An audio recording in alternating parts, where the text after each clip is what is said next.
Welcome, ladies and gentlemen, to the NASCAR Weekly Podcast. We are back. We are live on my channel this week. Good to be back after a hectic and dramatic Daytona weekend. We have a lot to get to tonight. We're going to talk about the Daytona regular season finale. We'll talk about that thrilling three-wide Xfinity finish. We'll talk about some of the news from the last week. 2311 Racing is expanding. Noah Gragson is staying with Junior Motorsports. But we have a couple things to hit on before we get to all of the topics. First, you may notice that there are only three of us tonight. We're missing our normal co-host, Danny B.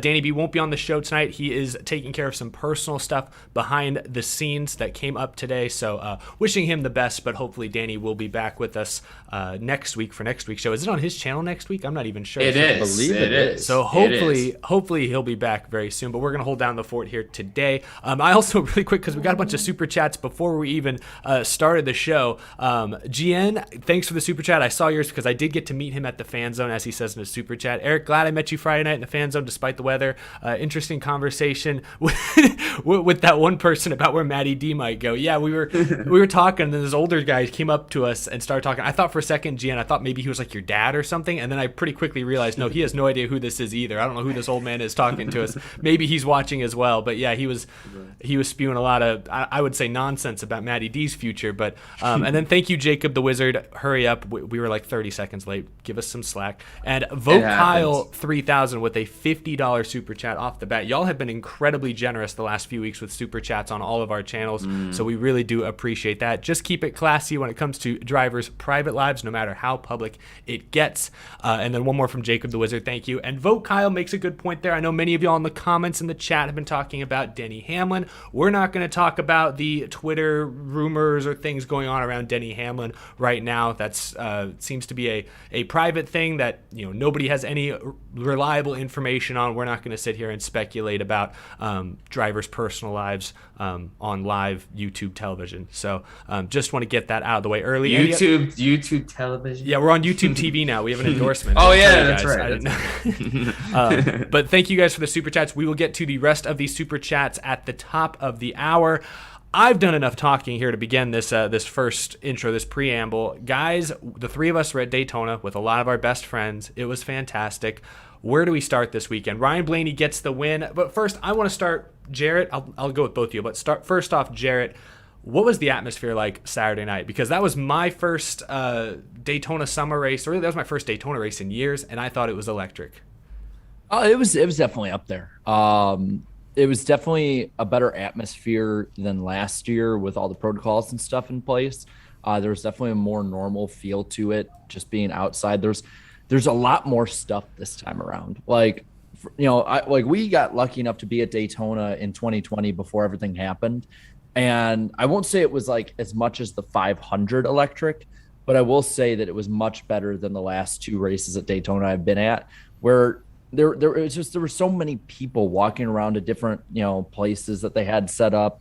There were so many people that were like all over the stands. There were so many people that I got to meet for the first time. I never had thought in a million years I'd get to meet guys like 5 Points, Tree, Amp Lemon, like all those guys, real chill. Man, I enjoyed it. Like the bigger the group it seems like that comes on that Saturday night, the better. I will say Friday or early Saturday was pretty fun, faking everybody out in our row. You and IDK player, you two cannot be left alone. You're either faking people out in the stands or you're up at 3 a.m. trying to catch sharks in our backyard. Yeah. I saw that on Twitter. That was funny. Yeah, we were up. We stayed up till about 3:30 to 4 o'clock trying to catch sharks, and we found out later from a reliable Florida source that we'd been getting messed with and punked all night by a dolphin. So that's pretty fun. But yeah, man, you said you saw a fin at one point. You saw it. You saw what you thought might have been a shark fin. So we did see a fin. I texted a few people that live around the area or have lived around the area, and they're like, did it keep like tugging on your line and like it seemed like it was messing with you? And they're like, and we're like, yeah, that's probably a dolphin that's just screwing with you guys. I'm like, man, we've been messed with by a dolphin for 5 hours, and I was thinking we were getting nibbles from a shark. Oh my god! But no, it was a fun weekend, and man, I can't wait for 2022 to do it again. Yeah, Darren, what'd you make of Daytona, man? The atmosphere was electric. There were a lot of young people in Daytona for the race.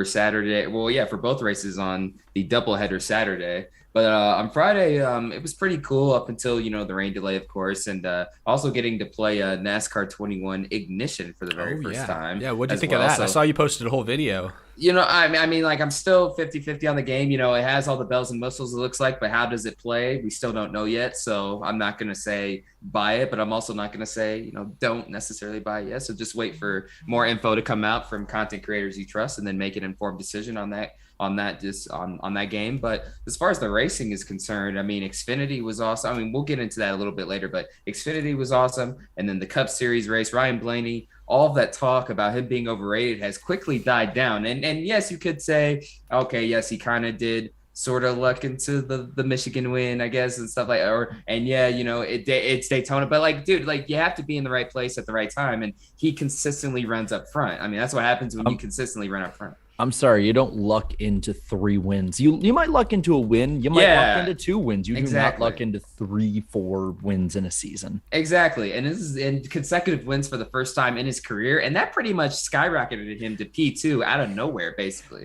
I just want to say to like all the Blaney fans, I might be your lucky charm because I was at the last 3 races in a row and he finished second, first, and first. I'm just saying. Wow. Just saying. Well, it has to be the best stretch of his career. I was telling Eric Eastet before the show started, That's he me. was the ultimate lucky charm. Why'd you use my full name? No, I always do because your channel's name is Eric Eastet, basically. I don't know. It's always a bad habit. I'm sorry. I'm just gonna call you Flags Matter from now on. I'm not gonna use your full name. I'll call him Black. Sorry, Flags Matter. Sorry, Eric. No, it's okay. No. Like it. No, but basically when Justin Haley posted you on his story or on Twitter, wherever it was, he won the next day. And then Blaney had said in the 5 Points video that you're one of his favorite YouTubers, and he ended up winning it. So I'm just saying. That was very sweet. I want to talk about that Justin Haley bit. We were waiting around just off pit road during the rain delay. Like crew members, drivers were walking by, going for cover. And at one point, we're all just a group. Justin Haley just walks by, looks over at me, comes up, snaps a photo, and walks off without saying a word. I was like, there goes right. Justin Haley. And then he won the race the next morning. So that was pretty cool. So shout out Justin Haley. The look on 5 Points and Tree's faces when that happened, they both were like, they literally like, who the hell was that? And they're that was Justin Haley. He's a Cup Series winner. No big deal. You could tell they were a bit taken back by like, some of the amounts of times that, like, certain drivers would recognize us, but then other times there'd be like some like the fans, like, y'all are awesome, y'all are freaking awesome, thank you guys so much for watching us and stuff. Like, there were just so many that came out of nowhere, basically. But overall, I'd say great weekend overall. As far as being in the state of Florida, I don't like to stay there as more than I need to, so I was out of there on Sunday. Hey, but you guys discovered the greatness of Buc-ee's this weekend, which had I know, very happy. Dude, there's none on the West Coast, and it's a shame, dude. The Buc-ee's, man, I had that pork barbecue sandwich, bro. Oh my god, only $6, best $6 I've ever spent at a freaking gas station. They need to have some on the West Coast, Buc-ee's. Please, the little fucking beaver statue, basically. I'm sorry, but it's okay. It's Buc-ee's. It brings out strong emotions. Jared, you love Buc-ee's, right? It's so good. Oh yeah, that was. There's no problem. You don't have to love Buc-ee's. If you hate it, you can say it. I love it. Well, it was like when we were in the car, I like started doing like the Jurassic Park theme coming up to it because like here's the thing. Like we're all talking good about it. Like David Land, for some reason, just like. It's pretty cool, but he like is infatuated. He shut with down Buc-ee's. when he saw it. He was just he literally stopped talking about like, it. We were about to leave. He's like, "Yeah, let's go to Buc-ee's." Yeah. And I'm like sitting here. I'm like, man, you tell this man to go to Buc-ee's, he could be a freaking NFL player. Damn. Like he was so into Buc-ee's, man. They had a whole statue dedicated to their mascot. Like, that's crazy. I've never seen that. Better than the beaver statue. It's amazing. And it was just sitting there out front, man. It's awesome. But Buc-ee's, please add one on the West Coast, definitely. Well, from Buc-ee's to Big Rex and to a Blaney win. Yeah, like you guys said, his 3rd win of the season, 2 in a row to wrap up the regular season. We'll talk about the playoff grid in a little bit, but I believe that bumps him up from like, I don't know, he was going to be mid-pack, like 8th or 9th seed to the 2 seed. That's right, he is the 2 seed. Now, everyone's way behind Kyle Larson when they stack up playoff points, but we'll talk about that in a moment. The last guy in, Tyler Reddick, it was an emotional whirlwind Saturday night. Drivers like Bubba Wallace, Ross Chastain, Chris Buescher, Matt DiBenedetto, and more Suarez in the final lap all looked for a second or two like they were going to win this race and knock Reddick out of the playoffs, and Austin Dillon was in contention as well. But Tyler Reddick, when it's all said and done, with a beat-up race car, comes home, I think, 5th after the Buescher disqualification, and locks himself in the final week. Second-year driver, sophomore slump, never heard of it apparently. Jarrett, what do you make of Tyler Reddick getting RCR in the playoffs? I won't say that he's somebody who is like gonna definitely be, he'll be in the round of 8 and this and that, but I really think that Reddick is someone who could be silently dangerous. I mean, you look at what Austin Dillon did last year, and in my opinion, Reddick is better than Dillon was last year. So I won't say that he's, like I said, I won't say he's going to go to like the round of 8, but I wouldn't be surprised. I wouldn't be surprised if he's somebody who, gets one crazy win in the round of 12 that bumps somebody out that otherwise would have made it. He's got the speed. He's improved as the year has went on. So I'm happy. Plus, I just like Tyler Reddick. So I'm pretty happy that he's in. Take away Austin Dillon this weekend, didn't? No. Yeah. Take away the terrible start to Tyler Reddick's 2021 season, and he would have locked himself into the playoffs like a long time ago. I said earlier in the year, I was like, like outside of Homestead, it's looking like a sophomore slump. Hopefully he can turn it around. And he basically did, all the way up until, even in the final, even in the regular season's finale, he had a ton of problems. Like he got involved in the big one there. He made some slight contact with Truex's back bumper, caused some damage, and was still able to bring it home to P7 and clinch his way in the playoffs, while Austin Dillon was basically stuck on the track like you are in NASCAR heat sometimes. Stuck on the banking. He's stuck on the banking right there. But, some other notables too. Chris Buescher, he got DQ'd basically. I think there was something with the track bar mount being like all out of whack and stuff, and then pretty much promoted Bubba Wallace to P2. So now he's finished second at Daytona twice in his career, 2018, 2018 Daytona 500 in this race now. It was pretty exciting race. We'll probably talk about the package a little bit more, I assume. Yeah, we can talk about that. And I also want to mention Corey LaJoie. Give him a shout out. He led at least one lap. Yes. He was actually sporty. Great. He wasn't just out there messing around. He was a factor on the finish of this thing. So I want to give him a shout out as well. But funny thing about all the people that finished, my dad does DraftKings with me and stuff, and I did not win. I didn't win anything either. My dad managed to get 1, 2, 3, 4, 7. Ooh. Wow. I was like, how? And he said, if it was like 0.6 more, I would have won $700. I only got 300. I'm like, the 300. Oh, you still got money, bro. I've gotten combined, and it's his first week doing it. Oh, wow. I'm just lucky. Attaboy, Dad. That was good job. That was good. Yeah, well played. That's amazing. Now I understand where you get your immaculate pick abilities from, Jarrett, leading our pick points all year long.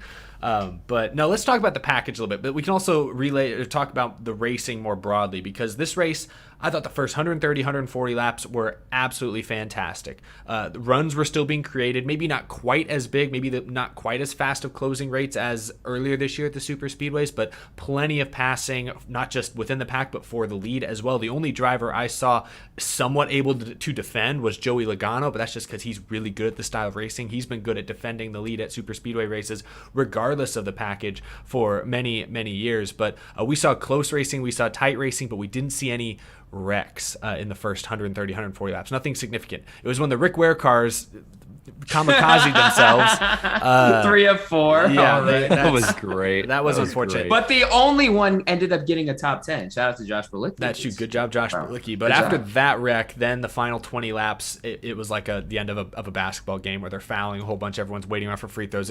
The final 20 laps got dragged out pretty long. There was a brief red flag at one point as well. A couple of huge wrecks, including on the last lap when Kurt Busch hooked Daniel Suarez in front of most of the pack. But the rules package, ultimately, it succeeded it succeeded in slowing the cars down. They weren't going 200 miles an hour in the pack. They were going about 191, it looked like, at their top speed. The closing rates maybe weren't quite as aggressive, but they were still bump drafting each other and hitting each other a lot. So it accomplished its goal in that front. Nobody flipped. Nobody went flying or anything like that. But at the end of the day, I think one of y'all said it, or somewhere I heard it, they wrecked more cars in this race than they have in any super speedway in like the last 10 years. So at the end of the day, they still junked a lot of cars. And I heard a lot of drivers commenting 36. afterwards, like Logano, I think maybe Bell. There's a few drivers that were, I know Logano for sure commented that like he still wasn't a fan of the rules package because at the end of the day, we all still wrecked, Yeah, nobody flipped, but still a lot of wrecking. So I was a little surprised to hear that. It's super speedway racing. Everyone's going to wreck. At some point, it's got to be on the drivers. It's your fault if you wreck, And I feel like at this point, that's where we're at. But what do you guys make of the racing? Can we finally, like we've changed the rules. We've done it what the drivers have wanted, and they still crash it up. Yeah. Like I get they don't want to blame themselves because that looks bad, being like, oh, we're professional drivers, but we suck at not crashing. But like, it's getting to the point where it doesn't matter what you do, they're just going to wreck it up. I think it's because you have a lot more young drivers that are a lot more inexperienced, that are a lot more desperate. They make stupid moves. I mean, that's just how it is. And I am someone who personally thinks they shouldn't have changed the package really that much. Like maybe a little tweak here or there, but I think they went too far. Like I surprised you at the race, Eric, when you're like, I thought it was really awesome. And I'm like, yeah, 7 out of 10. Yeah, I thought it was a better race than that. I would put it. I think I gave it an 88 out of 100. I gave it a 7 out of 10 as well. Yeah. What, like being there last year, like that race, like that race was one of the best races in my opinion. Not of like the super speedways or of this package. I mean, I'm telling you, like of the Gen 6 era. You're talking about the summer race last year? Yes. Yeah.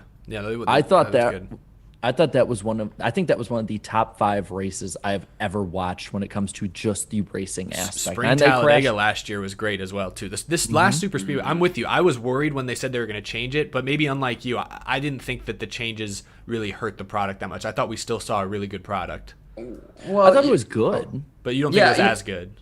No. Oh, no, yeah, I agree as well. It was good, but I mean, that last package we had, I thought was spectacular. Like I felt like this package was a hybrid between, pack racing we saw in the early 2000s with the Gen 4 from time to time. It's like they would be in packs, but like, they really would just stay behind one another. Like it would be really tough to get those major runs. But occasionally what was weird is you would see them tandem drafting and then just like slingshot all the way up in front of the main pack, with just 2 drivers for moments during the race, especially in the very beginning. And I was like, this is different, And then once we finished stage 2, we had 38 cars left, which was very shocking. I mean, it was shocking to see that many cars. But then I was thinking, okay, we have 38 cars now, but I mean, it goes back to what Jared was talking about. The typical driving etiquette now in these super speedways is you got to do what you got to do. And hey, if you wreck, so be it. I feel like it's basically been accepted that, look, it's like, hey, look,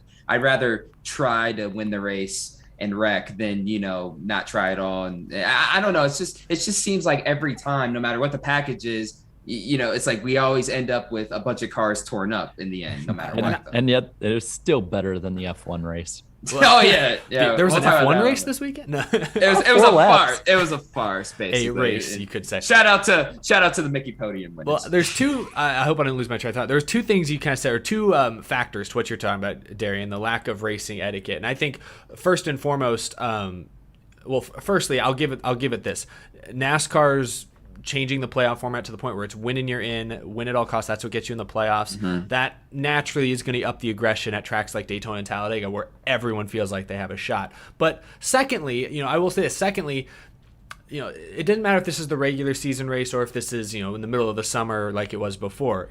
Ricky Stenhouse Jr. in 2018, that wasn't the regular season finale. It was in the middle of July, and he was going for it quite a bit. So, a driver aggression is no different. I think the other big factor, though, is safety. I think drivers look at Ryan Newman's crash and say, if that's as bad as it gets and he still walked away a day and a half later, was out of the hospital 2 days later, racing 3 or 4 months later, if that's as bad as it gets, I feel like most drivers feel bulletproof. And the ones who complain about safety, like Joey Logano, are the same guys that made the crazy block at the end of the Daytona 500 that set off a fiery wreck. So it's like even the drivers who say they're worried about safety, when they're in the actual heat of the battle, I don't think safety's on these drivers' minds. Look at the end of this race. Chase Elliott and Matt DiBenedetto were changing lanes left and right constantly. That Chase Elliott block, that was And when it comes to like wrecks that have flips and stuff like that, like I don't think you can have like, I'm trying to think back.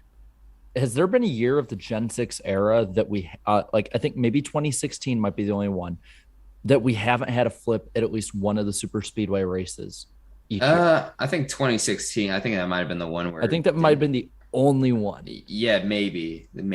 Yeah. So it's I like, don't remember. I feel like it as much as it sucks to say, it's kind of a necessary evil if you're going to have it like this, because you can't take the plates off or the tapered spacers unless you want to go like 250 miles an hour.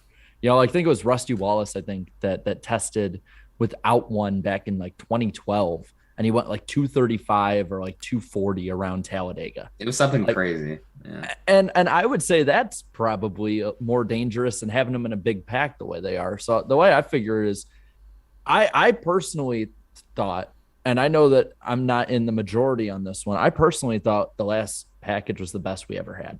I thought it was better than the. Well, no, I agree. I agree with that. Yeah. No, I mean, I thought it was better in the 2000s. I thought it was better in the late 2000s, 2010s, any of them. No, I agree. Like, it was my favorite package ever. And for me to say that as a Dale freaking Jr. fan is saying something, I think. I think it should have just been tweaked a little like we did or like they did before. I think they overreacted. I hope they go back at least towards the direction that they had it in before. But I mean, don't get me wrong, a 7 out of 10 Daytona race is still better than like. But it could have been like it could have been a 9 out of 10, 10 out of 10. I don't know. I still thought there was plenty of passing. Like again, with the naked eye, it didn't look that different than last year or earlier this year's race, which is why I thought, hey, if they kept the racing competitive and just lowered the speeds a little bit to theoretically keep it a little safer, keep the cars on the ground, I think that was a success. But no, that's fair. I'm with you that I think the previous rules package was the best super speedway package we've ever seen. I was happy though that this package didn't seem too different. I guess I was relieved a little bit, but we can move on. I was nervous. Oh, go on. Well, go on. Yeah. I'm glad that I was wrong when I was nervous, thinking that it was just going to be like it was in 14, 15, where just the leader just seesaws.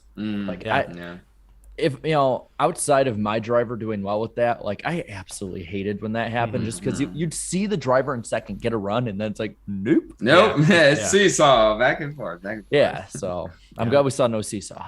Absolutely. Well, 16 drivers now are in the playoffs. I'm gonna throw up the playoff grid really quick. Hold on, I'm moving things around on the screen for people at home to make it easier for them to look at. I wasn't prepared, but boom, they have the playoff grid now up in front of them. I'll read it off real quick. So once the points have reset, Kyle Larson has a huge lead, as everyone watching can see. He has a 47-point lead over the cut line. Second place is Ryan Blaney, and Truex tied. They're 19 points to the good, so a serious gap between first, second, third place. You can go on down. Kyle Busch is in, Chase Elliott's in, Alex Bowman with 3 wins on the year is still only plus 10 because he did not win any stages to go along with those wins. Denny Hamlin, the runner-up to the regular season points championship with 0 wins, still is in 7th. William Byron, Joey Logano, Brad Keselowski, Kurt Busch, Christopher Bell are currently the top 12. McDowell and Almirola are tied with Bell for that last spot technically. Then Tyler Reddick starts the playoffs -2. And Kevin Harvick, the guy who dominated last season, was the regular season champion, had the most playoff points of anyone going into the chase. He is 16th, last on the playoff grid. No wins this year, no stage wins this year. He is 16th. So there are your playoff drivers. I mean, any real surprises, y'all, other than McDowell, who nobody saw coming at the beginning of this year. Eric Almirola, with the type of point season he had, his win at New Hampshire was obviously shocking. But anyone else that kind of jumps out at you guys? Well, dang. I mean, go ahead. I think just because everyone hyped him up so much, and for some reason a lot of people still aren't accepting that he's been a mid-pack driver this year, Christopher Bell. Like, other than that win, he's done nothing for playoffs. Like when you really look at it, stage wins and wins are the only thing that matters, and points, of course, for the playoffs. And Bell accomplished none of those three after that Daytona road course win. And I think I'm pretty sure had he not gotten that win, he would not have made the playoffs this year. I mean, obviously, Harvick's the biggest surprise. I mean, in this whole, I mean, like Hamlin and Harvick not getting a single win this year is obviously very surprising. But I mean, Hamlin's at least, in the top 8 at the moment. And I mean, Harvick just slid all the way down to P16 now, -3. I mean, now, of course, they're just getting started. So they'll have plenty of time, at least over the next 3 races, to get back up there. But it's still very shocking to see. What I'm shocked is we've talked about Hendrick all year, and obviously Hendrick driver is P1, but then you got Penske, Gibbs, and then Hendrick. Like we forget that the Gibbs cars have been right there. Truex won 3 races early in the season. Kyle Busch has definitely improved from last season. I feel like a lot of people are sleeping on the Gibbs guys. Obviously Hamlin's winless, but he's been so consistent. Mm-hmm. There's that, and then I will say I think that, I mean, you had mentioned a Penske car, but we had said before that had Logano not gotten, or had Blaney not gotten that win, he'd probably be, let's see, down to 6th, I think, right above Bowman. And aside from him, Logano and Keselowski are at the bottom half of the top 10. I mean, Keselowski has struggled this year. Oh, yeah. I'm honestly surprised Keselowski's even in the top 10. I feel like we haven't talked about him like at all this season. So to see him +3 when the playoffs start, I'm like, what stages did he win? He's really been quiet, the last part of the regular season there. He, let's see, because that would have been 3 stages, but then you also have to add in, was he 10th in points? So at least 1 point came from the point standing. So I mean, Kurt Busch is tied with him. Like after the horrible start Kurt Busch had this year, he's really recovered well. That Atlanta race was big because didn't he sweep the stages and win that Atlanta race? He did. That was huge. I know he won at least one stage. Did he win both? Yeah. I know he won one. I think he won one of them. Kyle maybe won one. He might have won each. Yeah, but it was a lot. I think that's right. He was first, second, and then won the race at the end. So that was a big day for Kurt Busch. But yeah, thank you, Ross Chastain, for helping him out. Teammates to the bitter end. It's only a few weeks to go for the two of them, unfortunately. But there you have it. Those are your 16 drivers in the playoffs. We'll be following them as the postseason goes on. Hold on, I got to now move some things back around. Oh, geez. Jeez, now you got to move us around. Meanwhile, Jarrett, take us off here with the ratings. How did this race do on the TV front? Well, all things considered, when you look at where it was kind of blacked out, not too bad. 2.25 rating and 3.928 million is the number that I saw reported. So like down, I think like 100th of a point, or maybe I think it was something like that, or maybe it was a 10th of a point in the ratings. Not horrible, but it was up about 50,000 viewers from last year. So, I mean, I'd just say breaks even. You'd like to see it improve, but at least breaking even, it didn't go down. That's not positive. Yeah. So yeah, I mean, it could be worse. It could be a lot worse, especially, with the fact that there was like a ton of different areas that weren't showing it because of preseason football. A lot of Florida was blacked, or their NBC affiliate was choosing to show the Tampa Bay Buccaneers. And weren't they playing? I think they were playing the Texans too. A Buccaneers Texans preseason game absolutely does not deserve airtime. Are you kidding me? Is this a joke? I don't know what they were thinking there. The Texans? I think it was the Texans. I don't actually know. I may be wrong on that. Might have been. But yeah, well, we know what the TV numbers look like. Now, what did our fans think of this race? Jarrett, do you have the famous? Wait, I'm sorry, Darren, what's it called? I always forget the name. It's the what? I always say the poll, the famous iceberg poll. I didn't want to steal your line there. Yes. I was thinking, is he gonna steal? I'm like, hey, all right, go for it. Then. I got on a roll. It's his channel. All right. Well, we did not break a record, but we were pretty damn close, 15.9K. Oh, which is pretty high up on the list. It is. 54% of you said this is a great race. 30 said it was good. 10% average. 2 said below average, and 3% said bad. Meaning 84% of you had a net positive experience with Daytona this year, and 5% of you did not. And let me look right here really quick. This will put it third of the 6 races that have been run at Daytona during the poll, right between the 2020 Daytona 500 and the 2020 Clash, but much closer to the 500. Let me see. I think I have it compared to super speedways. Yes, I do. This is again smack dab in the middle, 6 of 11. You got 3 Talladega races and those 2 Daytona races I mentioned before. So people like this race. It's pretty hard not to like a Daytona race unless you're like the 500 this year. But let's see what you guys got here. Denny Delivers, of course, is the top comment. Oh, goodness. Says Austin Dillon misses the playoffs. Immediately places blame on Ace Dillon for dropping his binky. Oh, yeah. That's right. He did that pre-race. Didn't they call it Binky Gate or something? Yeah, something. I don't know. Let's see. CP Metis says Busher and Wallace making it through that crazy wreck just to realize it was over must have hurt. Good point. Let's see. Riley77 said that was so much better than the 500. I agree. Yeah, this year definitely. Yeah, way better. The weather was way better too. Trust us. Yeah. Says a lot more aggressive racing, a lot of action. Plus, we didn't have a couple hour long delay. Yep. True. Let's see what else we got here. Austin Higgins is quoting Darian here. Uh-oh. Darian, Reddick is having a sophomore slump. Reddick, I'm about to end this man's entire career. He was at the beginning of the year. It was. It was looking. I'll come to your defense there. Yeah. Yeah, he was. Crow Wheeler says, while yes, the field was freight training on the outside, it seemed to me there was way more passing this time, and it was fairly clean until the final 10 laps. Pretty much. That's an accurate assessment. Thomas Franco says, and this is 3 days ago, so it's a little outdated, the 4% at the time of this posting who voted bad are either Rick Ware Racing fans who are mad they took each other out fighting for 33rd, or Matty D fans who are justified in their anger. And shout out to Super Squad for sponsoring Joey Gacy's car on the side of his car. I saw that. Yeah, that's cool. Yeah, heard it cost like $200. So props. Congrats. That's awesome. That's amazing. Ryan Fitzgerald says, just here to say BJ McLeod got his first career top 10 Yes, tonight. he did. Definitely. He did. Deserves a shout out. That's what's up. Let's get down to the bottom of this, though. Like, let's get all the way down to these, like, 500-something comments. Let's get down to the nitty-gritty. Comments, y'all are wild. I know, like, I was looking at it on the way back from Daytona, and I'm just like, I kept trying to read them all. I'm like, nope, can't get to them. All right. The last comment I'm going to pre-read because I don't want nope, we're not reading that one. What were they mad about? Can you give us the gist?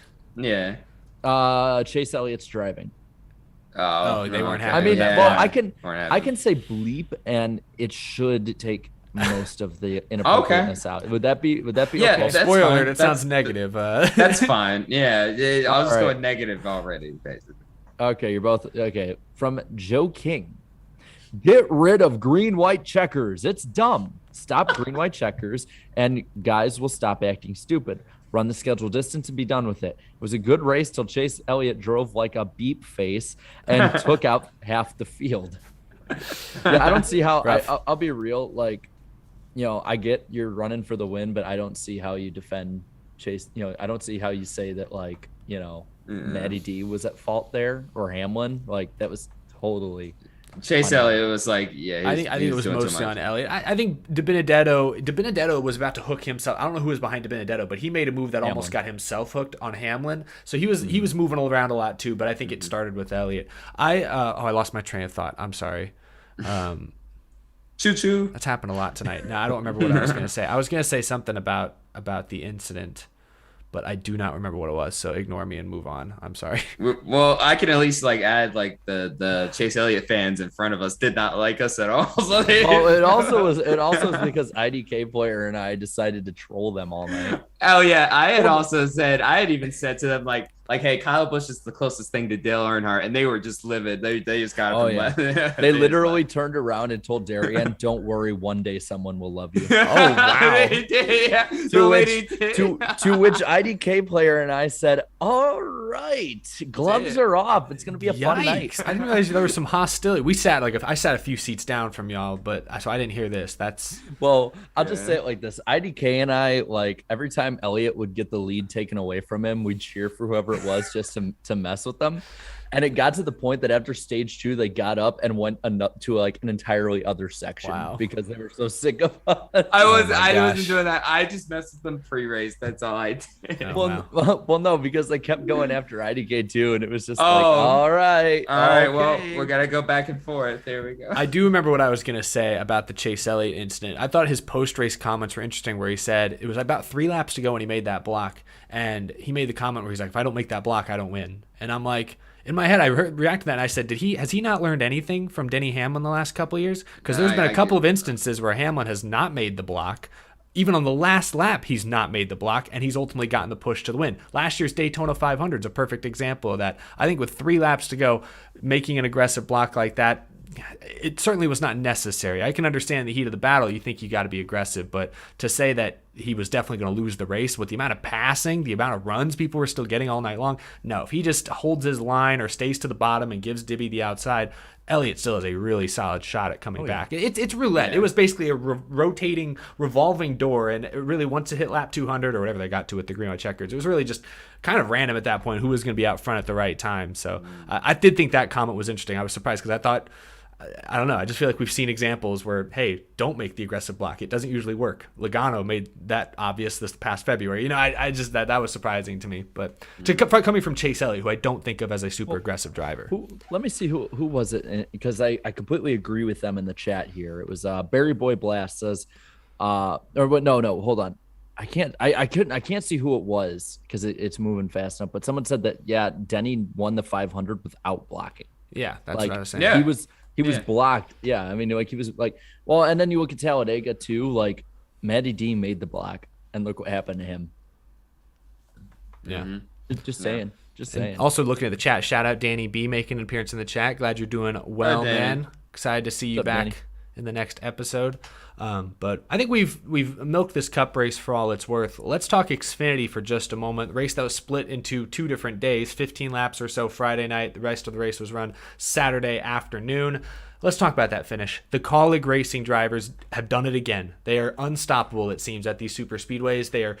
Teamwork makes the dream work. They are inspirational. They were so good at working together that they actually got the chance to all 3 go for the win, and they made it happen. They finished first, second, and fourth. 3 wide finish with, I think, Allgaier was it, who snuck into third technically, but Justin Haley with that final lap move around the outside wins. Is this his second Xfinity win at Daytona? Because he won, I think it was at Daytona or Talladega he won last year. I know he won a super speedway race last year in Xfinity. Of course, he's won a Cup race at Daytona. He won Talladega. He won Talladega. Was it Talladega last year? I forget exactly which one, but Colleague guys dominant once again. What did you guys make of that finish? Because we had great seats. We were sitting right on top of the start-finish line. That was pretty cool, I thought.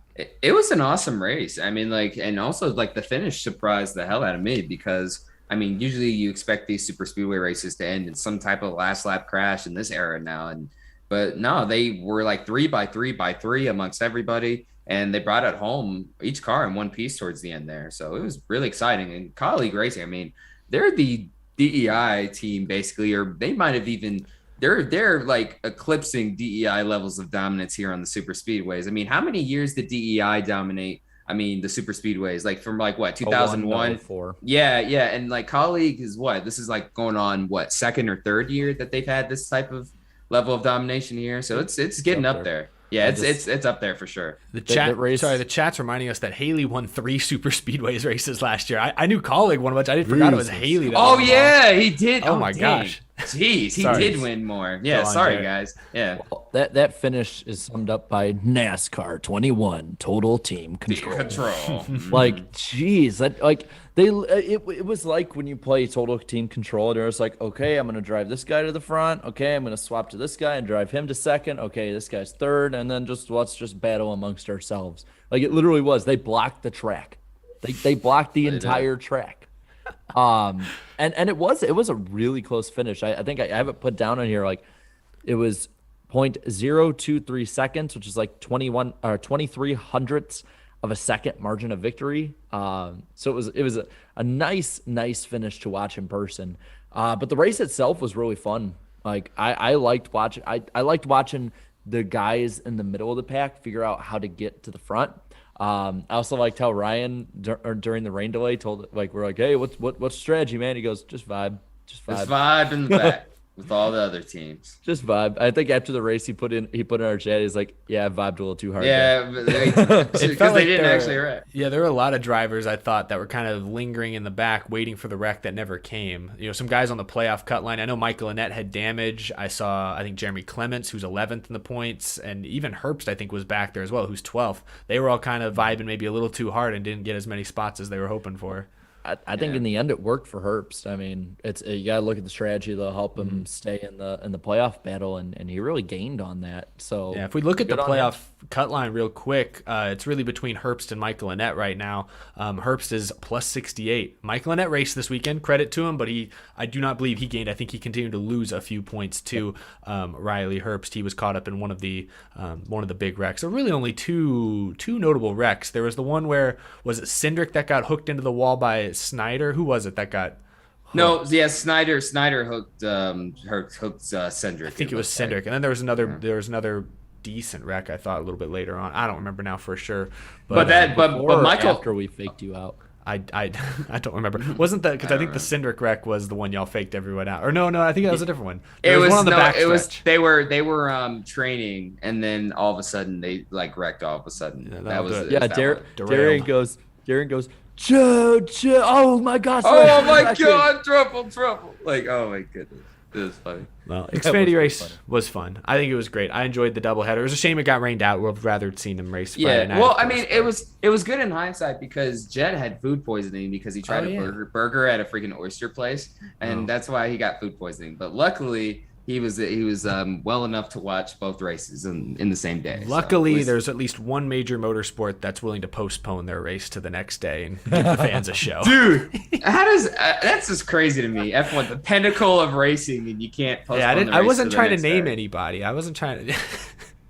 The FIA is man. going to take this stream down. We need to no, get move on, keep going to each quick. topic. Move on. I don't want to get taken down and have my channel deleted. Sorry, I'm distracted. I got a lot of windows open. They're already messing with Darian's internet. No. Oh, it is. Hold on, let me rejoin really quick. All right. No, you're good. Well, we have a couple more topics, or we have one more topic before we get to the mailbag question and then the infamous lightning round. But one big news story that broke the beginning of the weekend at Daytona Friday, 2311 Racing, it's confirmed, will expand to a two-car team, and Kurt Busch will join them driving the number 45 Toyota. What a major shock. I know. He's been reported as the front runner for that ride for a couple of months now, but there had been also some murmurs the past couple weeks that he had multiple options he was weighing. He's going with 2311 Racing. We saw the photo. I don't have it pulled up here. We saw the video, the clips of the car with the number slid forward. Fans were in uproar. The number didn't look that great, but then Denny Hamlin, he had to clarify. He had to clarify that this is not the final design. We'll probably move the number a little bit, but still, Kurt Busch to Toyota.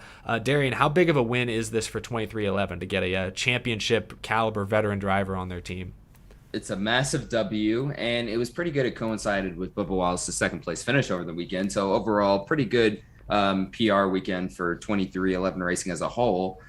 But as for the future, I mean, it really bodes well for this team. I mean, I really think Kurt Busch can, he'll definitely be one of the favorites to make the playoffs perhaps next year in this ride too, I would assume, with the next gen car and all that stuff and the Gibbs Alliance and whatnot. And also, Bubba Wallace finally having, a pretty, a driver of Kurt Busch's caliber to lean off of in terms of information and, trying to get the car better and stuff like that. And also just for overall team development. I mean, Kurt Busch, he's really, ever since he's gotten to Ganassi, I feel like I know Ganassi's going to be basically Trackhouse Racing after the season, but I feel like he's leaving that team on better terms than when he had gotten there and stuff like that. I think he's definitely made that one improved car team. better. Yeah, a lot better. Absolutely. A lot better for sure. No, this is a total win for them. I made a video about this a while back, and one of the big things, a big point that I really wanted to hit on with it is it's good for Bubba Wallace to finally have a more experienced teammate, especially a teammate who's been through the ringer the way that Kurt Busch has.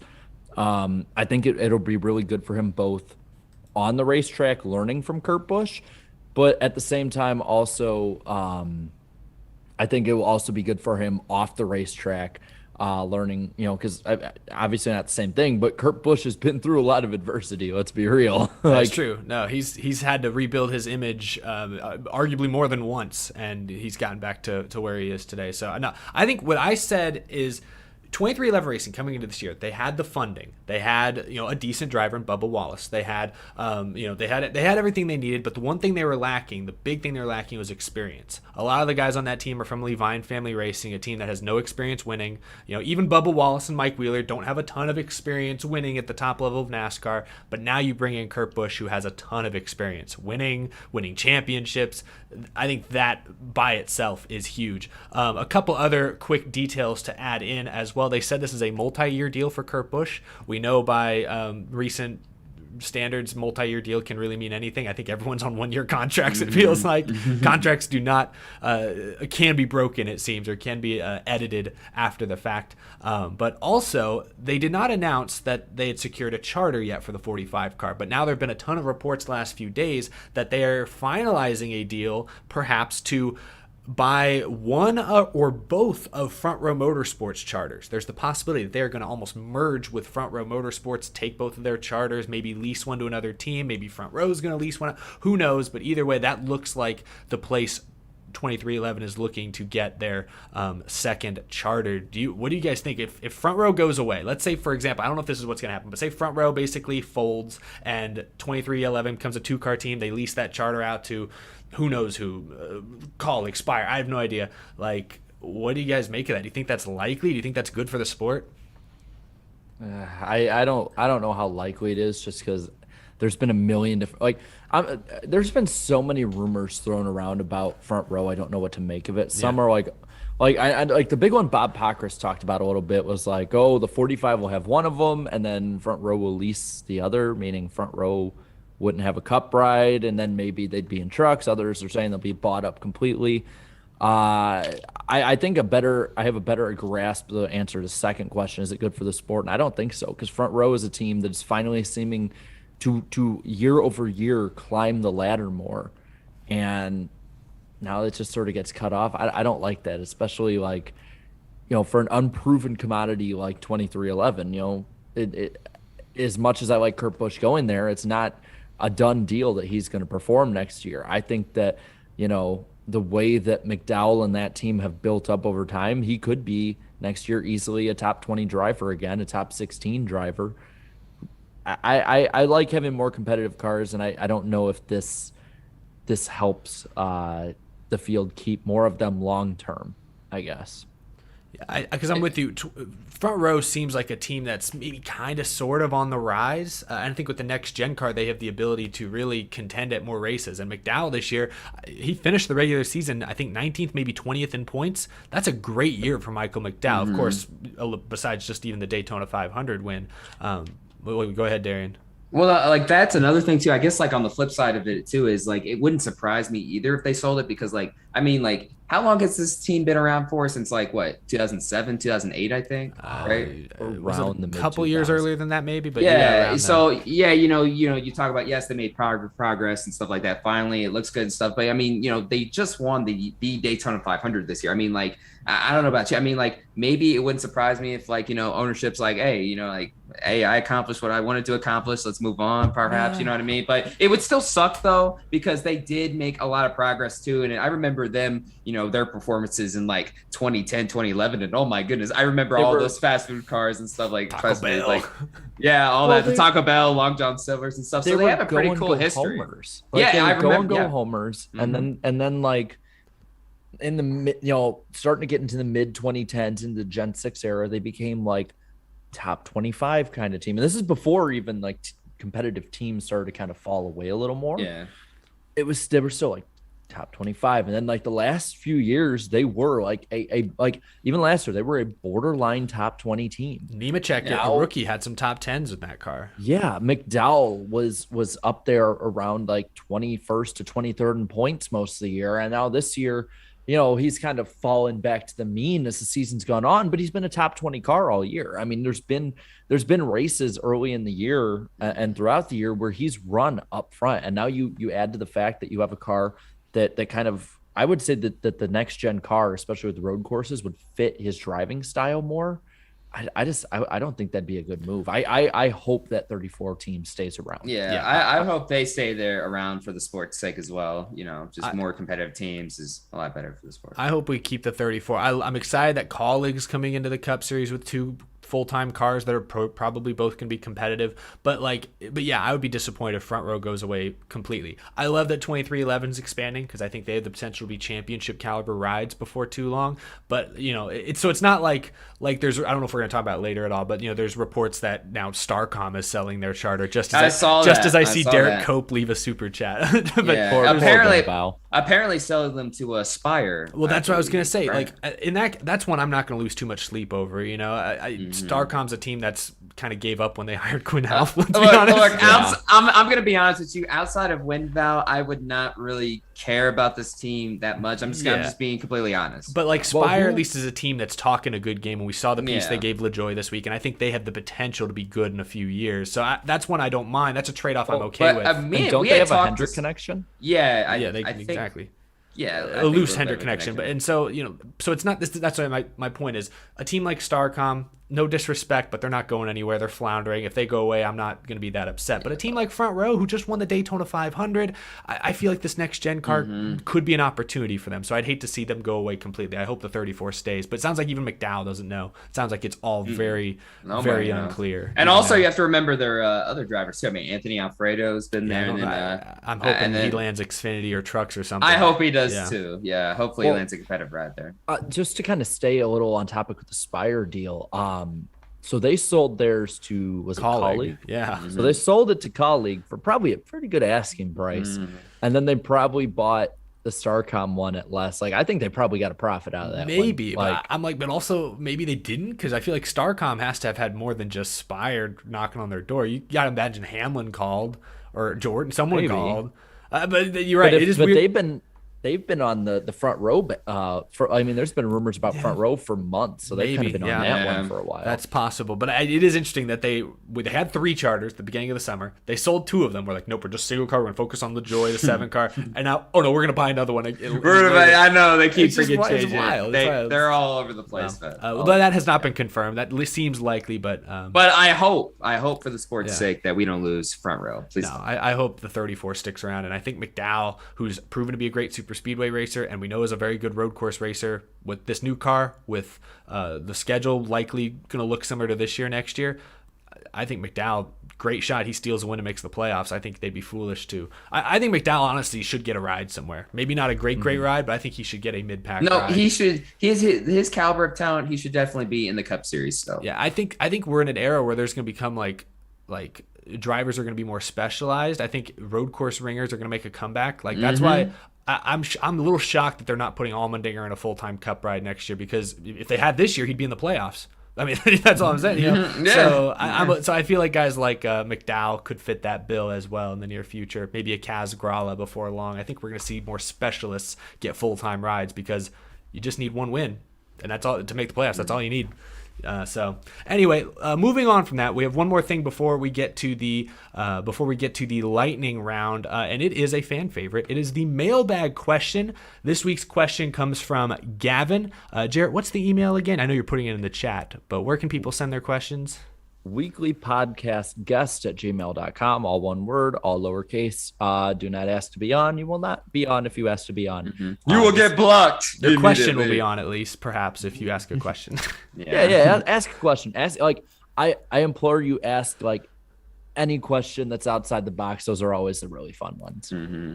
Well, this week's question, like I said, comes from Gavin, and I think it's a pretty good one that we've touched on a little bit in the past, but not in a long time. But his question is, has there ever been a time when being a NASCAR fan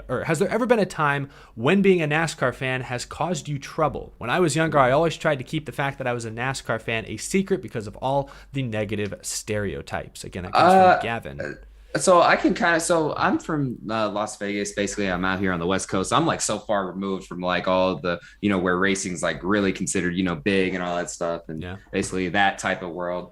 But I always liked the sport growing up and just racing in general. And I'm going to be honest, I don't think growing up, I was never teased for it per se. Oh, you watching that, blah, blah, out of the blue and stuff like that. But if I ever tried to to at least talk about it a little bit when ever me and my friends were talking about sports and stuff. They were just kind of like, I don't know what he's talking about. They would look at me like I was like some Martian sort of to an extent, I guess, because they were like, what is this, like, we're talking about basketball, football, like nobody watches racing and all, like, what are you doing, get out of here. But no, so it was always just funny, like kind of just like getting poked at like in ways like that, just for fun, but I mean, like, so yeah, I don't think I've ever really like been picked on per se for liking racing and stuff like that, but it's like, I've always gotten the occasional, hey, he watches racing and all that stuff. But yeah, it's funny. I got a lot of, I'll be real, I got a lot of problems. Yeah, he some stuff he's told me, some stories, and I'm like, what? I lived in northern Illinois, so it wasn't like, exactly popular. It was funny. It was like there was like a certain point where I could definitely tell you a lot of my friends would like pay attention to NASCAR. Like I'd have friends being like, early on, like when I was like 3rd, 4th grade, like I remember one of them came up who I didn't even realize paid attention at all. Maybe it's because they just watched Sports Center all day religiously. But they're like, yeah, Dale Jr.'s went to Hendrick Motorsports. That's really weird. He'll be teammates with Gordon. And I'm just like, weird. And I'm like, you watch? Like, well, I heard about it. I'm just like, dang. But then it was like definitely once it like end of the 2000s going into the 2010s in school, I got made fun of a lot. It was pretty cool though. My senior year, a few people started getting into it more. I'm just like, man, where the hell were you people the last 5 or 6 years? Like, but no, I mean, I've gotten crap for it, but you just learn to let it roll off your back, and a lot of times you control people still with it, and by just not caring what they think. That's the funnest part. Just don't care what they think, and you like what you like. Go with that. Yeah, Eric, what's up with your camera? I'm out of focus, and I don't know how to get it back. Yeah, just do what I did. I did the hand thing earlier. There you go. On my behalf, like I never got like picked on. I just never got picked on because I was bigger than everybody else, so nobody like really bullied me. But like I'd get comments, because I had no shame sometimes. I was a quiet kid in like high school, but I'd wear my big, bright, bulky Dollar General Matt Kenseth jacket to school every like month or so. And it looked pretty disgusting, I'm not gonna lie. I remember like the hottest girl in school, like the like prom queen, top cheerleader girl. I'd never talked to her ever. I didn't even know her. I don't even remember her name, quite honestly, but she walked up to me one day when I was wearing this jacket, just unprovoked, and said, "Why the hell are you wearing that?" That's exactly what she said. You should have replied, "Who are you?" See, I had this one that was like, it was black with like green coming up at amp for Dale Jr. that I used to wear, and I used to get a lot of crap for that one too. I'm gonna be quite honest with you guys. I did not have enough balls, enough courage as you guys to wear NASCAR merch in high school, because at the time there was just so much ugly NASCAR merch to me, and it just wasn't gonna fly. And what's funny now, like and like 12 now it's freaking popular now. Yeah, like 12-year-old me would be jealous of today because it's like it's popular to wear NASCAR. Yeah, I don't think that Dollar General jacket would have ever looked good. No, hey, somebody could pull it off. But who is this girl talking to me like that? Hey, you should ask, who are you? Check my yearbook. Oh, you're actually to tell her off. Yeah. Well, you basically you technically did look down on her. You were like, okay, I don't even know who you are. So. How do you know? Maybe she was like 6'8" or 6'9". Was she 6'8" or 6'9"? No, I don't remember. She was probably like 5'10", 5'9". I don't remember. Like, so I don't remember. I wish I remembered what I said. I think I literally tried to be like, well, it's actually kind of fun to watch if you get into it. I probably said something like that. I probably knowing me back in high school, I probably would have made it some big thing. Oh no. Okay, take the jacket and like dramatically like close it, like turn my back to her. No, there was one. I will say the one that got people to stop messing with me, and it might be because it was gross, but it was still funny as hell to see their face. And I knew I was gonna say it for a long time. So their thing was always like, "Oh yeah, you do stuff with your cousin, really? Cause you like NASCAR." I mean, it was like that was the main thing. And like I'd for a while been like, do I have the balls to say in response what I really like? Oh, no. Something just to mess them. And so one of them said it, and I said, yeah, and I'd still get more action than you. Gosh. Oh yeah, action racing collectible die cast. Yes. Hey, Exactly. shout out to Mad Mike Sports. He said, Darian, that's where you and I diverge. I had the courage to wear NASCAR gear in high school, and I actually had a few girls talk to me. Okay. Was it like how okay. my interaction went, where they said, "What the hell are you doing?" Yeah, that was right. No, but yeah, I never had the courage to wear NASCAR merch in high school. I always wore it outside of to the tracks, of course, though. But yeah, I never did. Oh, I love seeing the chat. Yeah, I just make, dude. I did it simply for the shock value, and no one ever messed with me after I said that. Shock value, it works. That kind of scary, awkward kid. I also played Sweet Home Alabama on the bus to a field trip one day. No, but basically, in conclusion, yeah, sometimes I'd get, just like I wouldn't say like bullied, but like just like, oh, you watch this NASCAR, but it people grow up, so yeah.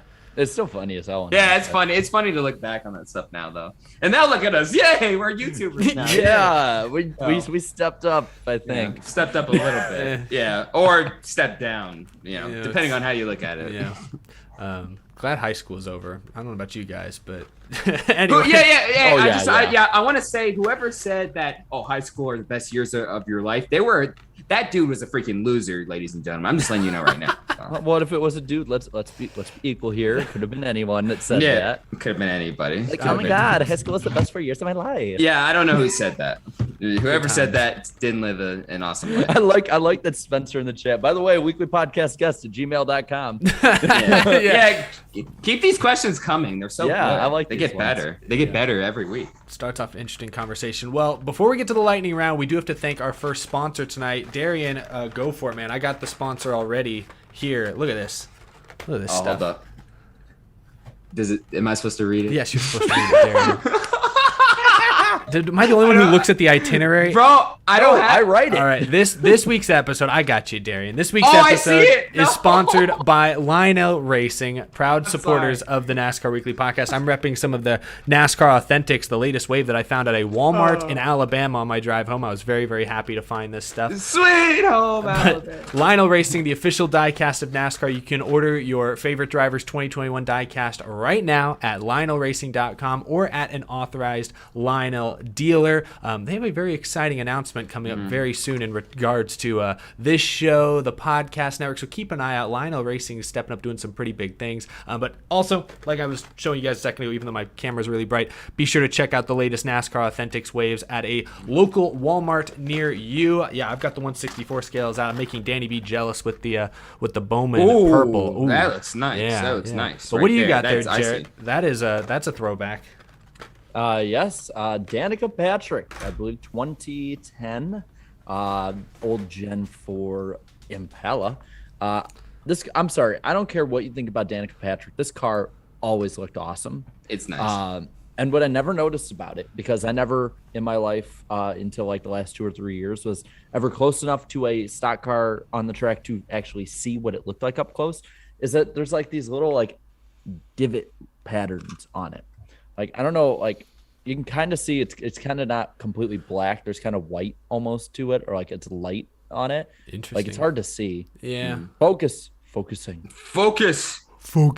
It's focusing. Yeah, it's not going to focus. But I always thought this car looked really good. I don't care how it ran or how Danica ran with it or what you think of Danica. This has always been a badass car, and I'm glad I got it. And it's great. There used to be a chicken wing. There used to be, what do they call it? The Quaker steak, like chicken wing restaurants. There was one by my house, and they had a big Danica. There was that. I think it was that car, a show car, like hanging upside down above like the seating area. So I've probably like accidentally dripped like hot wing sauce on that car before.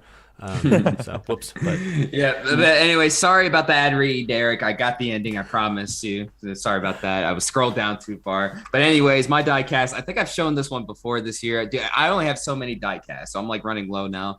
Loy Allen Jr., the 1994 Daytona 500 pole winner. Wow. This was the car he drove, I think he says, what is it? Okay, 1995 he drove this. He drove this car the following year, the 27 Hooters car.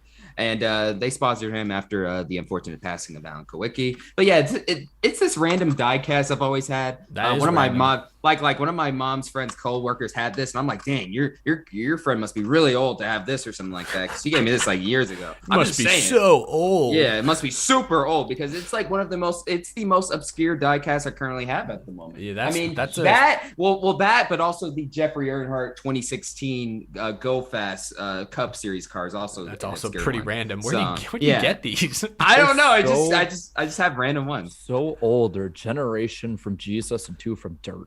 Yeah, basically. Whoa, I don't know if I go that far, but basically, yeah. So like, this is like one of the most random diecasts I've ever had. I have at the moment. Loy Allen Jr., ladies and gentlemen, from 1995. That's pretty awesome. Okay. Thank you again to Lionel Racing for sponsoring this episode, for sponsoring the show. Everyone loves collecting diecasts. We are no different.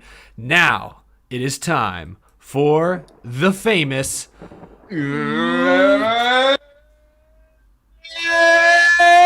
It's the lightning round on the NASCAR Weekly Podcast.